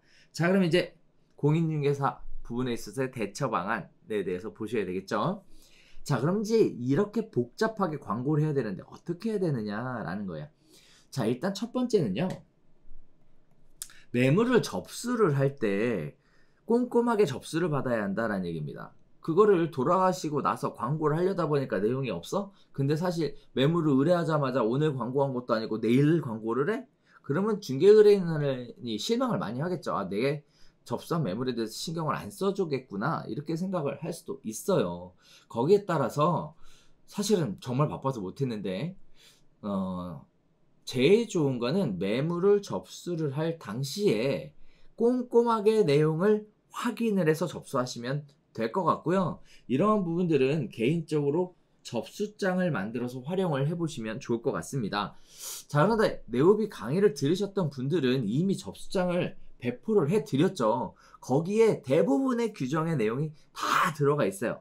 딱 하나 없는 게 뭐냐면 총 주차 대수가 없습니다. 주차 가능 여부만 표시할 수 있으니까 접수장의 내용 중에 주차에 대한 얘기가 나오면 총 주차 대수와 주차 가능 대수에 대해서 구체적으로 기록해야 한다. 그것만 하나 기억하시면 될 것 같고요. 나머지는 배포해드린 접수장을 가지고 매물을 접수하시게 되면 인터넷 광고에 큰 문제가 없을 것으로 예상이 됩니다. 자, 정확하게 내용 파악해서 허위 매물 신고를 피하시는 것, 이게 공인중개사가 해야 될 첫 번째가 아닐까 싶고요. 자, 두 번째입니다. 인터넷에 매물을 등록을 할 때 매물 등록은 어떻게 하느냐라는 건데 토지도 등기사항 증명서, 건축물도 등기사항 증명서로 기준으로 해요. 단독주택은 읍면동리까지만 표현해도 되고 공동주택은 층수가 저, 중, 고로만 표현해도 됩니다. 근린생활시설은 다 표현이 돼야 되고요. 읍면동리와 층수가 표현이 돼야 되고요. 단 사용검사일, 사용승인일, 준공인가일은 건축물 등기사항 증명서에 나오지 않기 때문에 건축물 대장의 내용을 확인하고 표시하셔야 한다는 점 이렇게 기억하시면 될 것 같습니다. 자, 그럼 이제 포인트죠. 사실 공동주택 같은 경우에 층을 오픈하면 어떤 매물인지 다 알죠. 거기에 따라서 시장이 굉장히 복잡해질 것이고 첨예하게 대립될 여러 가지 문제들이 참 우려스러웠었는데 다행히도 뭐 한다고요? 저, 중, 고로 표현할 수 있다. 즉 크게 바뀐 게 없다. 크게 바뀐 게 없다. 이렇게 생각하시면 될 것 같습니다. 단독주택 같은 경우에도 마찬가지입니다. 그래서 읍면동리까지만 표현하면 되니까 크게 바뀐 것이 없다. 이렇게 생각해 보시면 될 것 같아요. 이렇게 생각하시면 될 것 같아요. 자, 그래서 크게 걱정 안 하셔도 되겠습니다. 자, 또 이렇게 보시면 될 것 같아요. 여러분들이 매물에 따라서 광고를 해야 되는 그 항목들이 쭉 나왔죠. 항목들이 쭉 나왔어요. 우리 이렇게 생각 아주 쉬울 것 같아요. 빈칸 채워넣기다. 빈칸 채워넣기다. 이렇게 생각하시면 제일 쉬울 것 같아요. 빈칸 채워넣기. 그런데 하나 생각하셔야 될 거는 이 빈칸을 채워넣어야 되는데 처음에 매물을 접수할 때부터 이 채워질 빈칸에 대해 접수를 받게 되면 훨씬 더 편안하게 갈 수 있겠죠. 거기에 따라서 빈칸 채워넣기에 대한 사전 준비를 하는 것이 필요하고 이 사전 준비는 뭘 쓰라고요? 접수장을 만들어서 사용을 해라. 이러면 크게 문제될 것이 없다. 저는 이렇게 정리해드리고 싶습니다. 빈칸 채워넣기 어렵지 않으니까요. 크게 걱정할 부분들은 아니라는 점 기억하시고요. 동호수까지 기록해야 되는 게 아니라 층수는 저, 중, 고로만 표현해도 되기 때문에 큰 문제는 없을 것이다. 시장에 큰 혼란은 없을 것이다. 라고 조심스럽게 말씀드릴 수 있겠습니다. 자, 이번에는요. 부당한 표시 광고의 유형과 기준입니다. 자, 이렇게 매물에 대한 내용을 정리를 해서 이러이러한 항목들을 광고해라 라고 알려줬는데 거짓 매물, 허위 매물 이런 거 광고하는 경우는 어떻게 하느냐라는 부분이에요. 즉 과태료 500만 원짜리가 여기에 해당된다 이렇게 말씀드릴 수 있는데요. 매우 주의 깊게 보셔야 되겠습니다. 자, 이것도 공인중개사법에 구체적으로 나오는데요. 부당한 표시 광고 유형 및 기준에 대해서 살펴보도록 할게요. 자, 일단 적용 범위입니다. 신문, 전단지, 잡지, 입간판, 방송, 메일, 인터넷 등 매체 유형과 방식을 불문하고 적용하겠다라는 내용이에요. 따라서 허위 광고는 매체하고 상관없이 싹 다 잡아내겠다라는 얘기입니다. 열거되지 아니한 행위라고 해서 부당한 표시 광고 행위에 해당되지 않는 것이 아니다. 즉, 다 된다.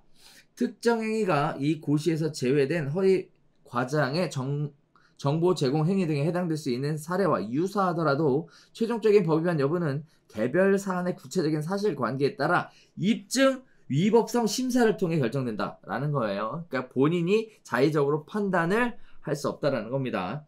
자, 그래서 입증할 수 있어야 되고 위법성 심사를 통과할 수 있는 내용으로 진행돼야 한다. 이렇게 생각하시면 좀 더 쉬울 것 같습니다. 자, 그럼 이제 요약을 해서 한번 볼게요. 자, 이것도 마찬가지입니다. 제가 좀 한 자료를 다 모아서 한 번에 알려드리려다 보니까 글씨가 좀 작은데 너무너무 죄송하고요. 이 부분에 대해서는 자료를 다운받는 부분 다시 한번 안내해 드릴게요. 자, 네오비 카페에 회원 가입하시고 공지사항에 올려놓을 테니까 거기서 자료를 다운받아서 요약으로 되어 있는 이 박스 표시들만 보시면 훨씬 이해가 편하다라는 점 안내해 드리도록 하겠습니다. 자, 네오비 카페를 모르시겠다고요? 네, 인터넷에 네오비라고 검색하면 나올 것 같고요. 혹시라도 모르시는 분들을 위해 주소를 알려드리면요. cafe.naver.com/famlab 얘가 네오비 카페라는 점 알려드리면서 참고해 보시면 좋을 것 같습니다. 자, 그럼 이제 구체적으로 진행해 볼까요? 부존재 허위의 표시 광고에 대한 내용이 나오는데, 자, 여기에는 크게 세 가지 유형이 나옵니다. 중개 대상물이 존재하지 않는 경우예요. 중개 대상물이 존재하지 않는 경우, 매도인, 임대인 등 권리가 있는 자가 중개 의뢰를 하지 않았음에도 중개 의뢰를 하지 않았다는 거죠. 개업공인중개사가 임의로 중개 대상물로 표시 광고하는 경우입니다. 중개 의뢰를 하지 않은 경우, 중개 대상물 존재하지 않는 경우죠. 하면 안 된다라는 거예요. 자, 다음에 볼게요. 표시 광고한 중개 대상물이 표시 광고한 위치에 존재하지 않는 경우도 존재하지 않는 경우입니다. 그래서 중개 대상물이 존재하지 않는 위치에 도로명, 지번, 동, 층수를 표기를 해야 됩니다. 중개 대상물이 존재하지 않는 위치에 도로명, 지번, 총, 층수가 표기가 된 경우가 바로 위치에 존재하지 않는 경우입니다. 자, 다음에 표시 광고한 중개 대상물이 그 위치에 존재하는 부동산과 그 내용, 형태, 거래 조건 등에 대해 동일성을 인정하기 어려운 경우도 중개 대상물이 존재하지 않는 경우로 봅니다. 그러니까 엉뚱한 거 광고하면 안 된다라는 거예요. 내가 A라는 매물을 광고할 거면 이 매물에 대해서만 해야지 B라는 매물에 대해 놓고 내용은 A라고 넣는다든지 하는 이렇게 두 개의 물건을 크로스해서 광고하는 형태는 안 된다라는 겁니다. 자, 두 번째 볼까요? 중개 대상물은 존재해요. 그런데 중개 대상이 아닌 경우도 부존재 허위의 표시 광고입니다. 자, 내용을 해요. 매도인, 임대인 등 권리가 있는 자로부터 중개 의뢰를 받지 못한 개업공인중개사가 다른 개업공인중개사의 중개 의뢰를 받은 중개 대상물을 임의로 표시 광고하는 경우입니다. 중개 대상물, 중개 의뢰를 못 받은 사람인데, 우리 이런 경우 많았죠. 다른 부동산 중개업소에서 매물 광고하니까 그거 찾아갖고 똑같이 광고하시는 분들 안 된다라는 겁니다. 안 된다. 자, 또 볼게요. 개업공인중개사가 중개대상물에 관한 거래계약서 등 계약 체결이 된 사실을 알고 있음에도 불구하고 신속하게 표시 광고를 삭제하지 않은 경우에요. 자, 계약이 체결된 사실을 알고 있는 경우는 우리가 어떨 때죠? 네, 계약한 경우죠. 계약한 경우. 이거 굉장히 좀 이 부분 가지고도 말이 많으세요. 뭐 예를 들어 나 광고를 했어. 그런데 딴 부동산에서 계약했어. 그 중개대상물은 존재했거든. 근데 중개대상이 이제 아닌 게 된 거야. 그러면 허위 매물로 나 받는 거 아니야? 이렇게 생각하시는 분들이 있는데 아니에요. 결론만 얘기하면 아니에요. 계약이 체결된 사실을 알고 있어야 돼요. 그럼에도 불구하고 지우지 않아야 돼. 즉 내가 다른 부동산을 계약 체결을 한 거를 알고 있을 수가 없죠. 네, 따라서 이 부분에 대한 것은 자유롭다. 이렇게 말씀드릴 수 있겠습니다. 그래서 크게 걱정하지 않으셔도 된다라는 겁니다. 자, 또 볼게요. 표시광고 당시 이미 계약이 체결된 중개대상물. 이거 안 되겠죠, 광고하면. 자, 그다음에 경매 대상인 부동산 처분금지 가처분이 설정되어 있는 부동산, 이런 경우에는 광고하면 안 돼요. 자, 결론. 경매 대상인 부동산은 매물 광고할 수 없습니다. 처분금지 가처분 같은 권리에 심각한 제한이 있는 경우 매물 광고할 수 없습니다. 자, 소송 중인 거죠. 하면 안 돼요.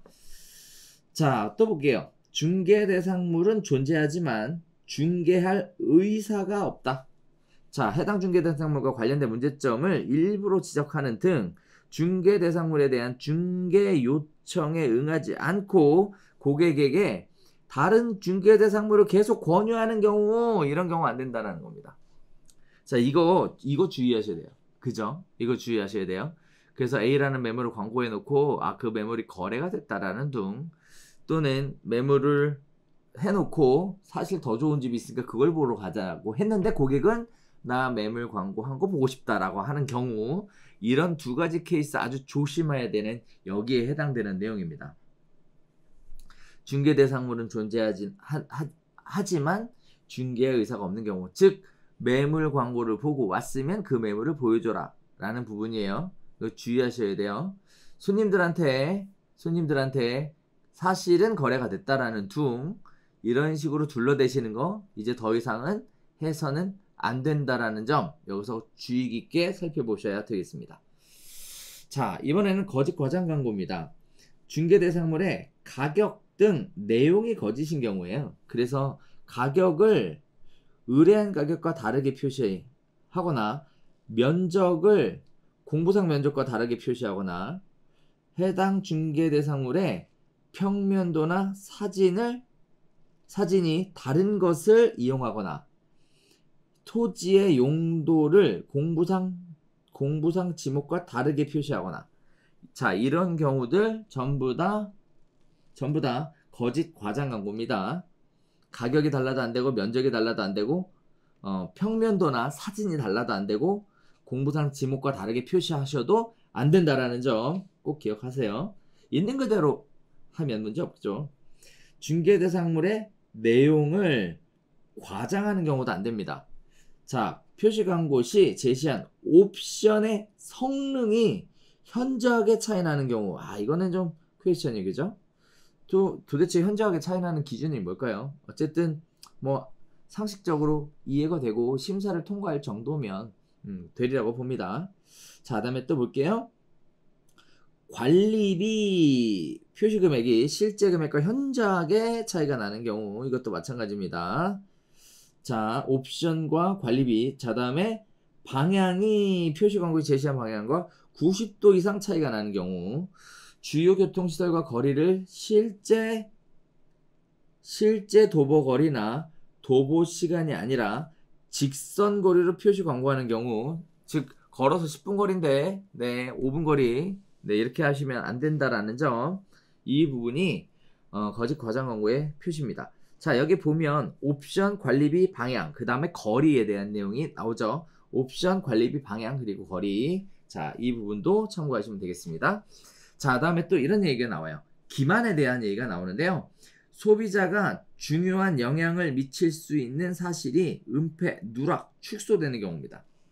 자, 중개대상물의 선택에 중요한 영향을 미칠 수 있는 중요한 영향, 내용의 전부 또는 일부를 지나치게 작은 글씨 빠뜨리는 방법으로 소비자가 현실적으로 이를 인식하기 어렵게 만드는 경우, 자, 이러면 안 된다라는 내용이에요. 자, 예를 들어 이런 내용들을 설명하고 있습니다. 전원주택 건축이 가능한 토지라고 표시 광고하면서 도로, 상하수도 등 기반시설이 없어서 실제 주택을 건축하기 위해서는 기반시설 설치를 위한 과도한 추가 비용이 발생한다라는 점을 아주 작은 글씨로 표시하는 경우 안 된다라는 거예요. 자, 또 있습니다. 중개대상물의 선택에 중요한 영향을 미칠 수 있는 사실이나 내용을 표시 또는 설명하였으나 지나치게 생략된 설명을 제공하는 등의 방법으로 보통의 주의력을 가진 소비자가 이를 사실대로 인식하기 어렵게 표시 광고하는 경우도 해당이 됩니다. 지나치게 생략된 설명은 안 되고요. 자세하게 설명해줘야 한다는 건데, 예를 들어 토지에 대한 매매 광고를 하면서 용도지역 또는 용도지구에 대한 행위 제한이 있음을 사실대로 표기하였으나 구체적으로 어떤 행위 제한인지는 없고 단지 행위 제한 있음으로만 표시 광고하는 경우 안 된다라는 겁니다. 자, 크게 허위 매물 광고에 대해서 1, 2, 3 이라는 세 가지 관점에서 보고 있어요. 부존재 허위의 표시 광고, 거짓 과장 표시 광고, 기만적 표시 광고. 자, 이 세 가지 부분 사실 내용 잘 읽어보시면 있는 그대로의 매물을 있는 그대로 광고를 하면 문제될 게 아무것도 없습니다. 일부러 억지로 짜내서 매물을 광고하거나 지나치게 어떤 잔머리를 굴려서 광고하거나 이렇게 하지 말라라는, 이렇게 이해하시면 간단하니까 거의 대부분의 자격증을 갖고 있는 분들이라면 전부의 분들이 이런 부분들 때문에 문제가 생기지는 않을 거라고 생각을 해요. 네. 자, 그래서 이렇게 보시면 될 것 같습니다. 그래서 중요한 사항들은 표시를 해드렸으니까 참고하셨으면 좋겠고요. 관련된 내용은 어디에 있다고요? 네오비 카페에 올려놓을 테니까 참고하셨으면 좋겠습니다. 자, 부존재 허위의 표시 광고에도 크게 세 가지 방법이 있죠. 세 가지 유형들이 나와 있어요. 그리고 각각의 유형마다 또 설명들을 하고 있습니다. 자, 그 다음에 거짓 과장 광고에 대해서도 두 가지 나와 있고요. 기만적 표시 광고에 대한 한 가지 설명이 나와 있습니다. 이 내용들에 대해서 꼭 한번 읽어보시고 챙겨보시면 좋을 것 같고요. 뭐 내가 양심적으로 나 광고해왔다 하셨던 분들은 전혀 문제가 될 게 없다라는 점 다시 한번 강조드리겠습니다. 자, 이런 부분들을 모니터링 하겠다. 누가? 한국인터넷광고재단에서 하겠다라는 내용이 거기에 나와 있습니다. 자, 이 구체적인 내용들을 설명을 해보면 이렇게 나와 있어요. 나와 있고 내용도 있고 다 나와 있는데 요약에 다 정리해놨으니까 여러분들은 요약만 보셔도 될 것 같습니다. 자, 그래서 중개 의뢰를 받지 못한 사람은 광고하면 안 되고 경매물건은 광고할 수 없고에 대한 내용들도 나와 있고 법과 시행령에 관련된 내용들도 다 나와 있으니까 참고하셨으면 좋겠고요. 자, 우리가 봐야 될 핵심은 뭘까요? 네, 개업공인중개사 대처 방안에 대해서 보셔야 되겠죠. 자, 이것도 벌칙에 대해서 간단하게 정리해보면 그렇습니다. 자, 부동산 허위매물 표시 광고에 관한 공인중개사의 처벌 규정은요, 과태료 50만 원이 아니라 500만 원 이하의 과태료라는 거예요. 매우 중요한 부분입니다. 허위매물 광고, 가격, 표시 뭐 여러 가지 내용들 나왔죠? 하시면 뭐라고요? 500만 원 이하의 과태료입니다. 자, 이런 부분들은 부당한 표시 광고로서 법 제18조 2의 제4항 각호에 해당되는 조금 전에 설명드렸던 내용이라는 점 참고하셨으면 좋겠고, 시행일이 언제다? 8월 21일부터입니다. 소급 적용은 아니리라고 봐요. 그래서 8월 21일자로 등록 광고한 매물부터 적용하는 것으로 알려지고 있습니다. 그런 기존에 광고했던 것들은 상관이 없어요. 8월 21일 이후에 등록되는 매물 광고에 대해서는 허위 매물 광고하시면 안 돼요. 500만 원 이하의 과태료를 부담할 수 있습니다. 됐죠? 그 외에는요, 정보통신 서비스 제공자도 역시 500만 원 이하의 과태료를 처분할 수 있는 규정이 있는데요. 뭐 관련 자료 제출을 거부하거나 요구에 따른 필요 조치를 거부하거나 하는 경우, 다시 얘기하면 네이버 너 말 잘 듣고 직방 너 이런 거 하라면 하고 자료 제출하라 그러면 하고, 그 다음에 또 뭐죠? 관련된 어떤 사설망들 또 이렇게 네이버에 광고하는 이렇게 배행사들 있잖아요. 이런 부분들도 전부 다 네, 500만 원 이하의 과태료 처벌 대상이 된다라는 겁니다. 이들을 정보통신 서비스 사업자, 정보통신 서비스 제공자라고 부르더라고요, 법에서는. 자, 이런 부분들 생각해 보시면 될 것 같아요. 자, 우리한테 해당되는 내용은 요거죠. 자, 이거 조금 더 생각해 보면요. 정보통신 서비스 제공자 입장에서는 관련 자료 제출을 하거나 이런저런 요구를 하거나 하는 것들이 싫겠죠. 그러다 보니까 또 관련된 부분에 있어서 과태료 처분을 받을 수 있는 어떤 계기도 있고, 그러다 보니까 어떤 체계적으로 관리를 좀 하게 될 겁니다. 거기에 따라서 이런 업체들이 관리가 좀 더 심해질 것이다, 이렇게 생각하시면 될 것 같아요. 그러나 실제 있는 그대로의 매물을 있는 그대로 광고하셨던 우리 개업 공인중개사 분들에게는 하등의 영향이 없는 내용이다, 이렇게 설명드리도록 하겠습니다. 꼼수 부리지 말고요, 잔머리 쓰지 말고요, 있는 그대로 광고하시는 여러분 되셨으면 좋겠습니다. 자, 이게 신고를 하면요, 조사 대상을 선정하고요, 모니터링을 실시한 다음 모니터링 결과를 통보해서 후속 조치, 즉 행정 조치나 고발 수사 의뢰를 한다라고 얘기를 해요. 자, 거짓 신고하는 사람도 있겠죠. 거짓 신고를 방지하기 위해서 신고자가 동일중개사무소에 매물에 대해 1일 3건 이상 신고하지 못하도록 하고 있고요. 신고자는 신고 사유 및 거짓 매물 인지 경로 등 구체적인 신고 내용에 대해서 기재해서 입증하셔야 됩니다. 아무나 막 신고하는 거 용납하지 않습니다. 즉, 인근 부동산 중개업소에서 신고하려면 뭐 해야 된다고요? 네, 구체적인 증빙 자료가 있어야 한다라는 점 기억하셔야 되겠고요. 신고받은 매물임을 이용자가 알 수 있도록 표시해줘야 되고요. 신고 매물 등록을 금지합니다. 금지에 대한 규정은 있어요. 자, 다음에 신고 매물 중개업소 처리 기한은 신고 시점부터 2일 이내 기준으로 하는데요. 거짓된 신고자들도 있죠. 그래서 소비자의 신고를 14일간 제한할 수 있고요. 다음에 신고 제한을 받은 횟수가 최근 3개월간 10회 이상인 경우 반복적 거짓 신고자, 이거 나중에 나오거든요.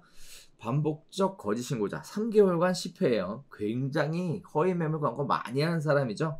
자, 이런 경우에는 6개월간 신고 제한 등의 조치를 받을 수 있습니다. 신고 매물을 접수가 되면 중개사무소가 정상적으로 매물로 신고가 됐어요. 그러면 중개사무소가 정상 매물로 처리를 하게 되면 중개사무소의 유선으로 검증을 하거나 또는 거래 가능 여부를 확인을 합니다. 만약에 이렇게 그리고 추가적으로 뭘 할 수 있다고? 현장을 방문해서 신고 매물에 대한 구체적인 내용을 확인할 수 있습니다. 자, 1단 유선으로, 2단 현장 방문으로 진행할 수 있다는 점 확인하셔야 되겠어요. 언제? 신고가 들어왔는데 중개사무소가 정상 매물이다 라고 표시한 경우 이렇게 할 수 있습니다. 그리고 중개사무소의 매물 정보 등 관련 자료를 요청할 수 있습니다. 자, 계제금지 매물 게시자의 처리 방법입니다. 계제금지 매물 게시자의 처리 방법, 즉 허위 매물 광고한 사람이죠. 자, 이런 경우에는 중개사무소가 자율처리 단계에서 계제금지 매물로 확인되는 경우 자율처리 단계 계제금지 매물 경고부가 경고 누적 3회 시마다 7일간 매물 등록 제한. 자, 3번의 경고가 누적이 되면 7일간 매물 등록을 할 수 없다라는 거예요. 유선 검증에서 계제 금지 매물로 확인되는 경우에는 즉시 7일간 매물 등록 제한. 자, 현장 검증에서 계제 금지 매물로 확인되는 경우 즉시 14일간 매물 등록 제한. 자, 볼게요. 잘 볼게요. 자, 이런 내용이에요. 스스로 처리를 해요. 내가 스스로 이거 매물에 대해서 뭐 허위 매물이에요 라고 스스로 처리를 하게 되면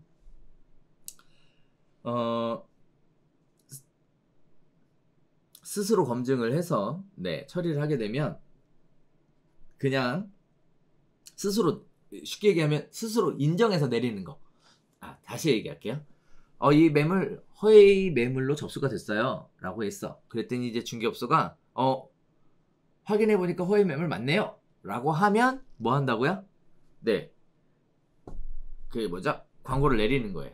자, 이렇게 하면 경고가 누적이 되는 거예요.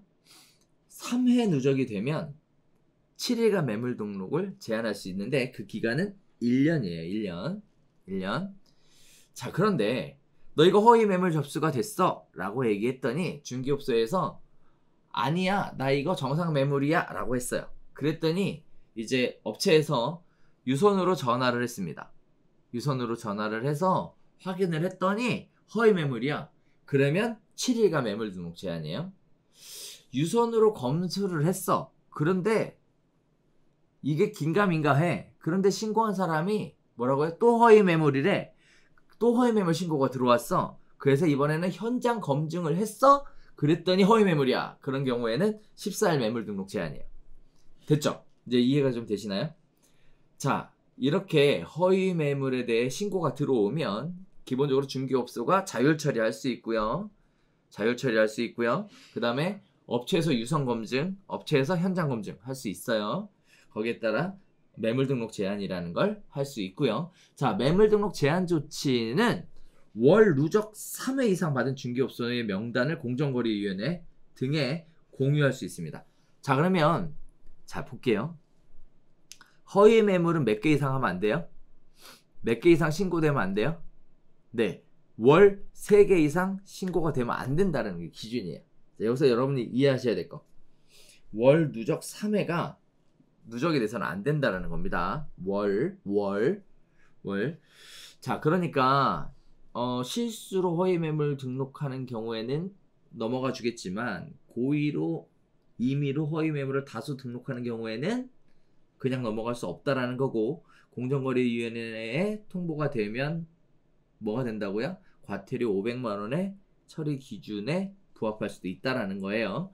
자, 그러니까 3번의 경고를 받지 않도록 해야 한다라는 겁니다. 삼진 아웃제라고 보시면 되겠죠? 자, 반복적 개재 금지 매물 개시 중개사무소는 최대한 6개월간 매물 등록을 제한할 수 있습니다. 자, 결론입니다. 자, 개업공인중개사 어떻게 해야 될까요? 네, 이제 생각해 볼 필요가 있겠죠. 걱정할 거 없습니다. 네, 그동안 요건에 맞춰서 빈칸 채워넣기 잘 하셨는데 이제 이 빈칸 채워넣기를 조금 더 많이 해야 된다라는 거, 이렇게 생각하시면 될 것 같아요. 다만 매번 고의 허위 광고를 진행하시는 게 아니라면 문제가 없다라는 얘기예요. 매번 이렇게 허위 매물 광고하시는 분들을 자주 신고 당하죠. 월 3회예요. 월 3회 신고 당하면 문제가 생길 수 있어요. 제가 여기서 드리고 싶은 얘기는 뭐냐면 시범 사례로 처벌받는 일이 생기시지 않기를 간곡히 부탁드립니다. 시범 사례가 되지 않도록 부탁드려요. 자, 따라서 뭐 500만 원 과태료다 뭐 어쩌고 저쩌고 얘기했지만 가장 중요한 결론은 뭐였냐? 걱정할 거 없다라는 겁니다. 요건에 맞춰서 빈칸 채워넣을 항목만 더 늘어났다, 이렇게 생각하시면 된다라는 거예요. 자, 하지만 중요할 건 하나 더 있어요. 블로그하고 유튜브는 어떻게 할 것이냐에 대한 부분은 지금 빠져 있죠. 자, 다음에 볼게요. 매번 고의 허위 광고 진행이 아니라면 문제가 없습니다. 자, 중개 의뢰인의 변심에 대해서는 처벌이 불가합니다. 이것도 굉장히 중요한 포인트죠. 중개 의뢰인이 3억에 내놨다가 연락을 했더니 3억 1천이래. 그러면 이제 뭐라고요? 중개 의뢰인이 가격을 바꾼 거죠. 그래서 허위 매물이 된 거죠. 이런 부분에 대해서는 뭐라고요? 처벌이 불가합니다. 즉, 사실은 이런 말씀 하나 드리고 싶은 게, 공인중개사를 압박하고자 또는 시장의 투명성을 강화하고자 만들어 놓은 이러한 법률이 사실은 좀 비합리적이고 비현실적이다라는 얘기를 좀 드리고 싶은데, 사실상 허위 매물로 가장 크게 이슈가 되는 것은 중개 의뢰인이 변심에 대한 건이 저는 가장 많다라고 보여져요. 가장 많다라고 보여져요. 따라서 중개 의뢰인의 변심까지 개업 공인중개사가 걱정할 필요는 없다. 또 하나, 중개 의뢰인의 변심에 대해 우리가 뭐 어떻게 할 필요가 없어요. 다시 얘기하면 사실 있는 그대로의 매물을 접수를 받아서 있는 그대로 광고를 했다면 우리가 신경 쓸 게 없다라는 겁니다. 없다라는 거. 그래서 여러분 그렇게 생각하시면 좋겠고요. 대신 성실 정확하게 광고하려는 노력은 해야 되겠죠. 그걸 원하니까 네 해야 되겠죠. 시장이 좀 투명해졌으면 좋겠다라는 생각은 저도 하고 있습니다. 자, 매물에 대한 구체적인 정보에 대해 올려줘야 되니까 매물 접수에 대한 프로세스 이런 것들을 좀 강화하셔서 번거롭게 하는 일들을 좀 줄여가시면 좋을 것 같고요. 자, 그다음에 단독주택, 빌라, 원룸 등 개별성이 강한 매물의 경우에는 매물 광고 정보로 대상 매물을 찾아가기가 매우 용이하다라는 점, 이거 정말 주의하시라고 말씀을 드리고 싶어요. 이제 면적에 나오죠. 층도 나오죠. 그러면 매물 보면 어떤 매물이구나 라는 걸 알 수 있죠. 자, 다시 얘기하면 개별성이 강한 매물에 대해서는 광고를 하게 되면 완전히 다 노출된다라는 거예요. 아, 이거 참 안타까운 부분이기도 하면서 좀 그렇습니다. 마치 제가 보기에는 마치 아파트의 호수를 오픈하는 것과 똑같은데 왜 단독주택, 빌라, 원룸 등에는 이런 저중고 같이 이런 게 안 되는지 잘 모르겠어요. 면적에 대한 부분들도 좀 레인지를 두고 좀 하면 좋을 것 같은데, 하지만 네오비 수업을 들으셨던 분에게는 상도덕을 지키는 범위 안에서 기회가 되지 않을까 라고 생각이 되고요. 제가 무슨 얘기 하는지는 수업 들어보신 분들은 알고 계시라고 생각합니다. 자, 매물을 지키기 위한 안전장치가 필요하겠습니다. 자, 그래서 매물을 이렇게 정보를 찾아서 할 수도 있지만 뺏길 수도 있잖아요. 거기에 따라 전속중개계약서 같은 안전장치를 좀 마련해 보는 것도 구체적으로 생각하셔야 될 것 같은데, 사실 이 전속중개계약서가 있어야만 매물을 지키냐라고 생각하지 않습니다. 무언가 상대적인 어떤 뭐랄까요, 구두상 전속을 증빙만 할 수 있으면 되니까 어떻게 보면 문자 메시지 같은 형태로도 이런 매물을 지키기 위한 안전장치를 좀 만들어 놓을 필요가 있을 것 같아요. 우리 사무실에만 매물을 접수하겠다라는 부분들을 문자로 남겨두시면 그것도 충분히 증거자료서 효력이 있을 거라고 생각을 합니다. 이런 분들 지금 굉장히 이슈가 되고 있죠. A 부동산 중개업소에서 다 보고 B 중개업소에 가서 계약을 하는, 결국은 B 중개업소 가서 A 중개업소에 갖고 있던 매물까지도 알려주고 계약하는, 이런 말도 안 되는 정말 양아치 같은 손님들이 우리 주변에 너무 많지 않습니까? 무슨 얘기인지 이해가 잘 안 된다고요? 네. 좀 더 구체적으로 설명을 드리면 A라는 중개업소에서 1번 매물을 소개를 받았어요. 그래서 주소, 가격, 조건, 입주 날짜까지 전부 협의가 끝났습니다. 뭐만 안 했죠? 계약서 작성만 안 한 거예요. 이 손님이 B 중개업소로 가요. 근데 이 B 중개업소는 매물이 없어요. 그렇다 보니까 이 B 중개업소한테 이 매물을 알려주는 거죠. 이런 매물이 있다고. 그래놓고 실제 임장 활동을 안 해요. 왜? 할 필요가 없죠. 그리고 오히려 하면 이상하게 보잖아요. 매도인이나 임대인 입장에서. 임장을 안 하고 계약서만 작성하게 하는. 조건이 뭐겠어요? 중개보수죠. 중개보수를 사실상 싸게 받아라. 여기에다가는 중개보수 지금 못하겠다. 이러한 케이스죠, 지금. 이러한 케이스. 자, 이러한 손님 어떻게 해야 될까요? 저 개인적으로 진짜 이해가 안 됩니다. 정말 짜증나는데요. 네. 본인들의 이런 양아치 같은 행동을 왜 처벌의 대상이 아닌지 잘 모르겠습니다. 아무튼 이러한 양아치 같은 행위를 하는 중개 의뢰인은 더 이상의 고객이 아니라는 점 분명하게 말씀드리면서, 이런 부분들에 대해서는 반드시 받은 만큼 되갚아 주시기를 부탁드리고요. 반면에 신의와 성실을 다해서 중개하고 있는 여러분의 그 마음에 신의와 성실로 답해주시는 고객분들에게는 해드릴 수 있는 최대한의 것을 해드리는 그런 프로페셔널한 공인중개사가 되셨으면 좋겠습니다.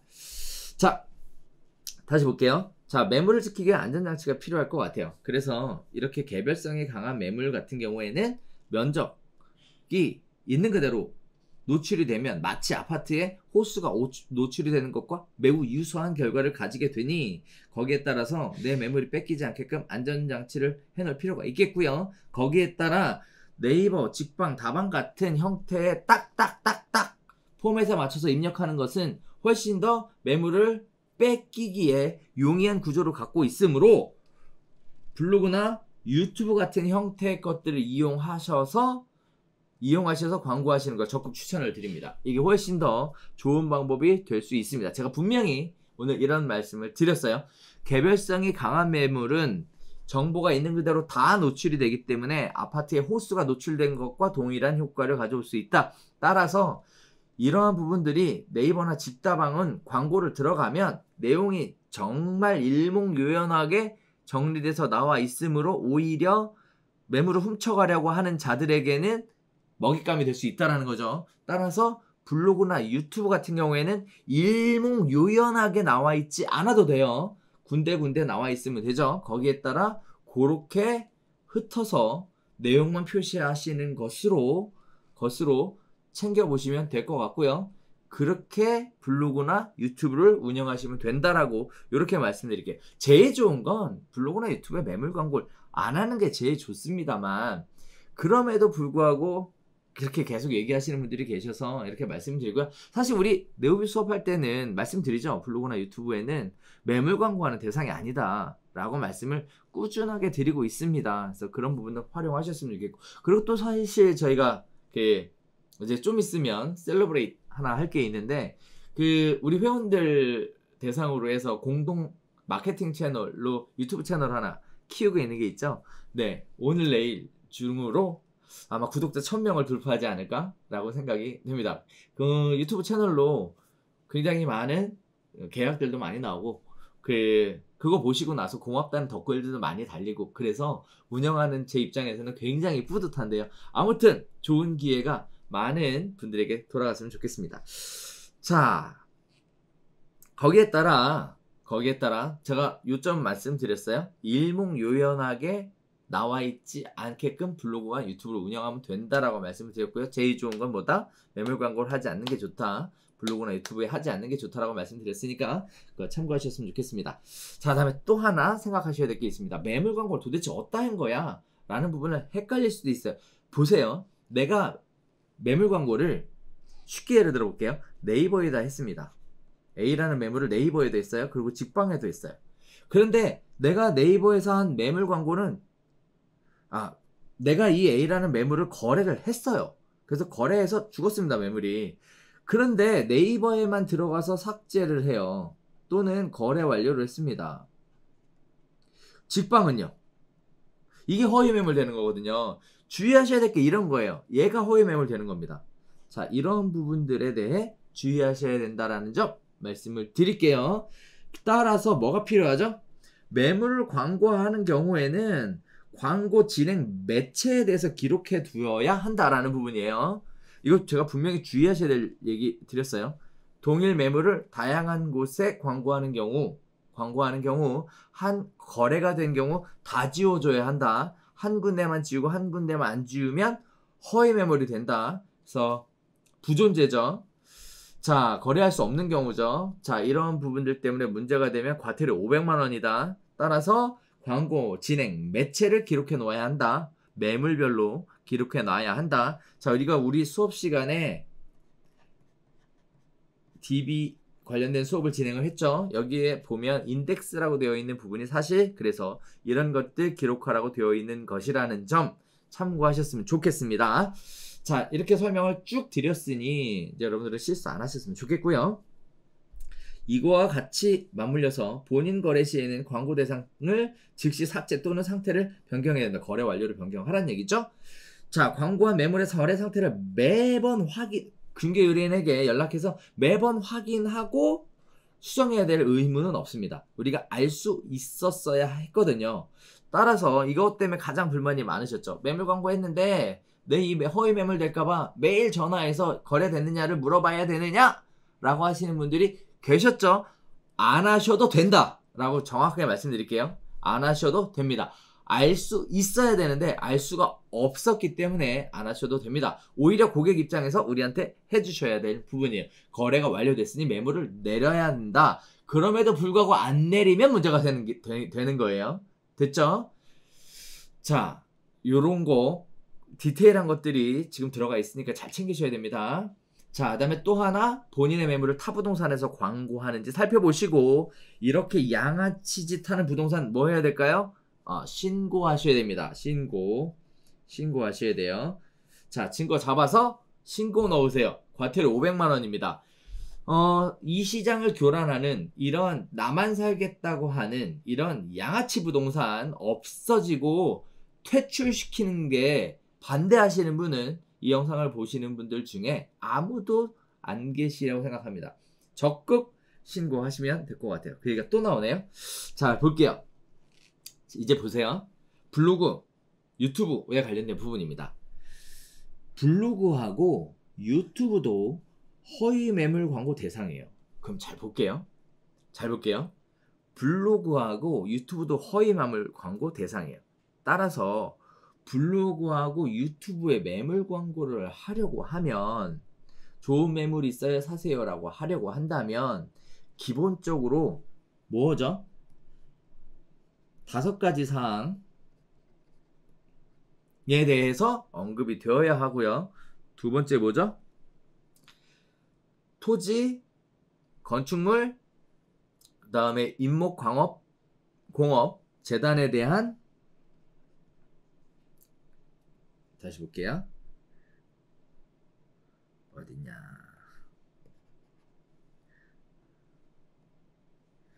자, 공인중개사가 매물 광고를 할 때 넣어야 되는 항목이 있죠.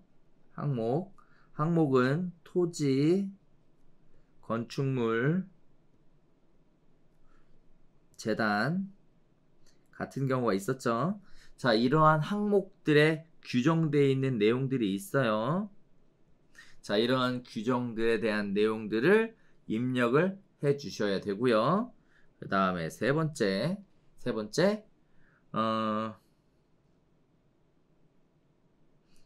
지나간 거, 거래 완료된 매물에 대해서 관리를 해 주셔야 된다라는 거. 자, 요 3가지가 포인트가 되겠습니다. 자, 그럼 볼게요. 블로그나 유튜브에 허위 매물 광고를 하면 안 되죠. 그래서 있는 매물만 광고하셔야 되고요. 얘들도 신고 대상입니다. 자, 여기에 광고할 때는 우리 처음에 이 시간에 시작할 때 5가지 사항 언급해 드렸던 거 있죠. 내용이 들어가야 되고 블로그나 유튜브에 어떻게 하라고 안내해 드렸습니다. 자, 그다음에 광고를 할 때 항목들에 대해서 나오죠. 항목들에 대한 것들을 어떻게 해야 된다, 뭘 넣어야 된다, 어디에는 뭘 넣어야 된다, 내용들이 나오죠. 자, 그리고 허위 매물이 광고되면 안 된다라는 점, 아까도 설명을 드렸죠. 조금 전까지. 자, 그리고 지나간 매물, 이런 것도 허위 매물이 될 수 있으니까 매체들을 어디에 광고했는지 잘 기억해 두셨다가 거래된 것들은 지워 나가셔야 한다라는 거. 이 부분들이 문제가 생기면 얼마라고요? 과태료 500만 원짜리예요. 500만 원 이하짜리입니다. 이하.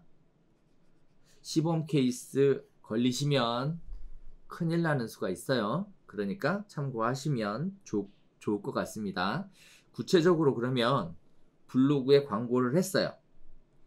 이 조건에 맞춰서 광고를 했어요. 그런데 거래가 됐어요. 그럼 이제 어떻게 할 것이냐라는 겁니다. 블로그는요, 거래 완료라는 카테고리를 만들어서 게시글 이동이라고 해서 카테고리를 거래 완료 쪽으로 옮겨주시는 것을 추천을 드려요. 자, 해당 매물 포스팅에 거래 완료 덧글을 다는 것도 나쁘지 않습니다. 댓글을 달면 날짜와 시간이 남아요. 자, 포스팅을 수정하는 건 하지 마세요. 자, 그래서 이렇게 이용하시는 게 좋을 것 같고요. 자, 그럼 유튜브는 어떻게 할 거냐? 유튜브는 거래가 완료가 됐어요. 그러면 영상 제목을 수정을 하세요. 어떻게? 거래 완료 이렇게 수정하시면 됩니다. 간혹 재생 목록을 거래 완료로 만들어서 쓰면 어떠냐라고 하시는 분들도 계시는데 요거 문제돼요. 왜죠? 우리가 유튜브라는 채널은 공유된 상태에서 보기 때문에 그 공유된 상태에 그 내용이 표시가 되어야 되고요. 거기에 따라 이런 부분들이 언급이 되려면 재생 목록으로 적용이 되려면 내 유튜브로 들어와야 되죠. 그래서 적용이 되지 않는 부분이에요.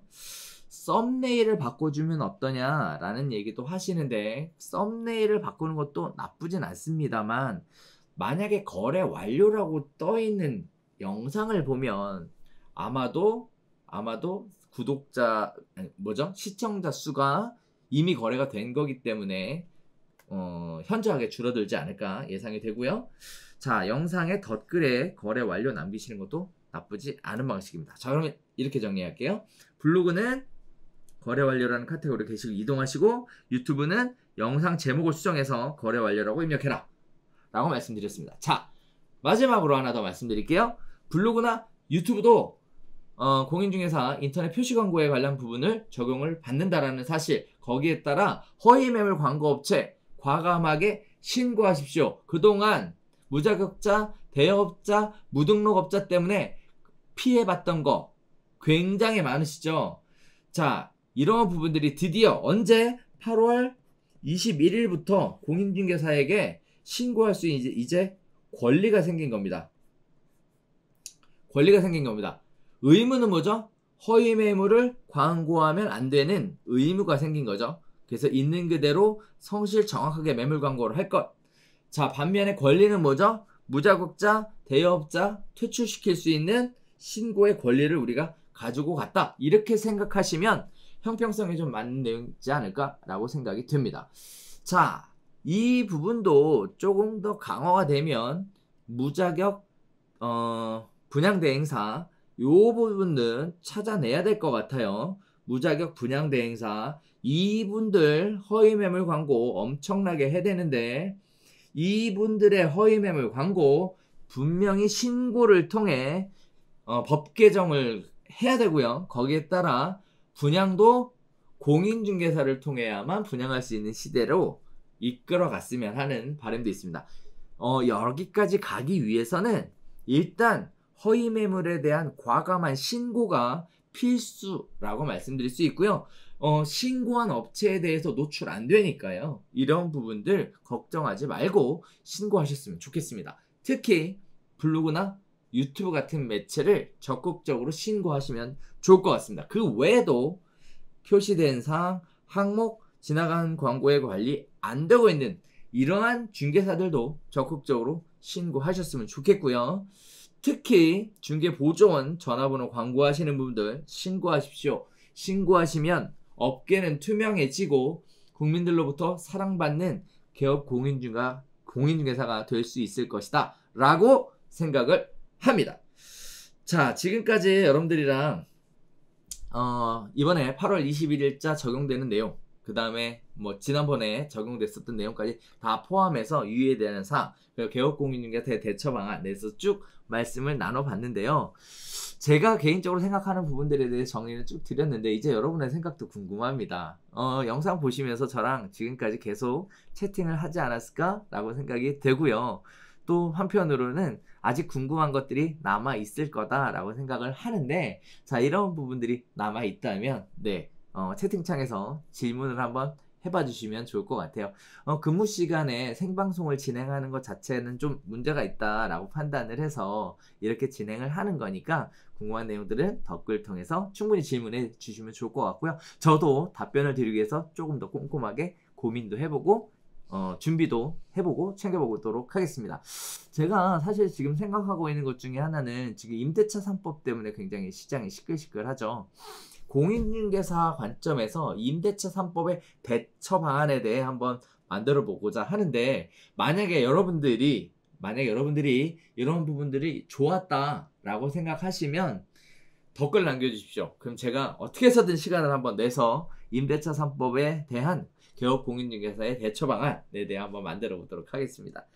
자, 그러면 유익한 정보가 되셨기를 바라는 마음에서 오늘 저는 여기서 인사드리도록 하겠습니다. 좋아요, 구독하기는 사랑입니다. 감사합니다.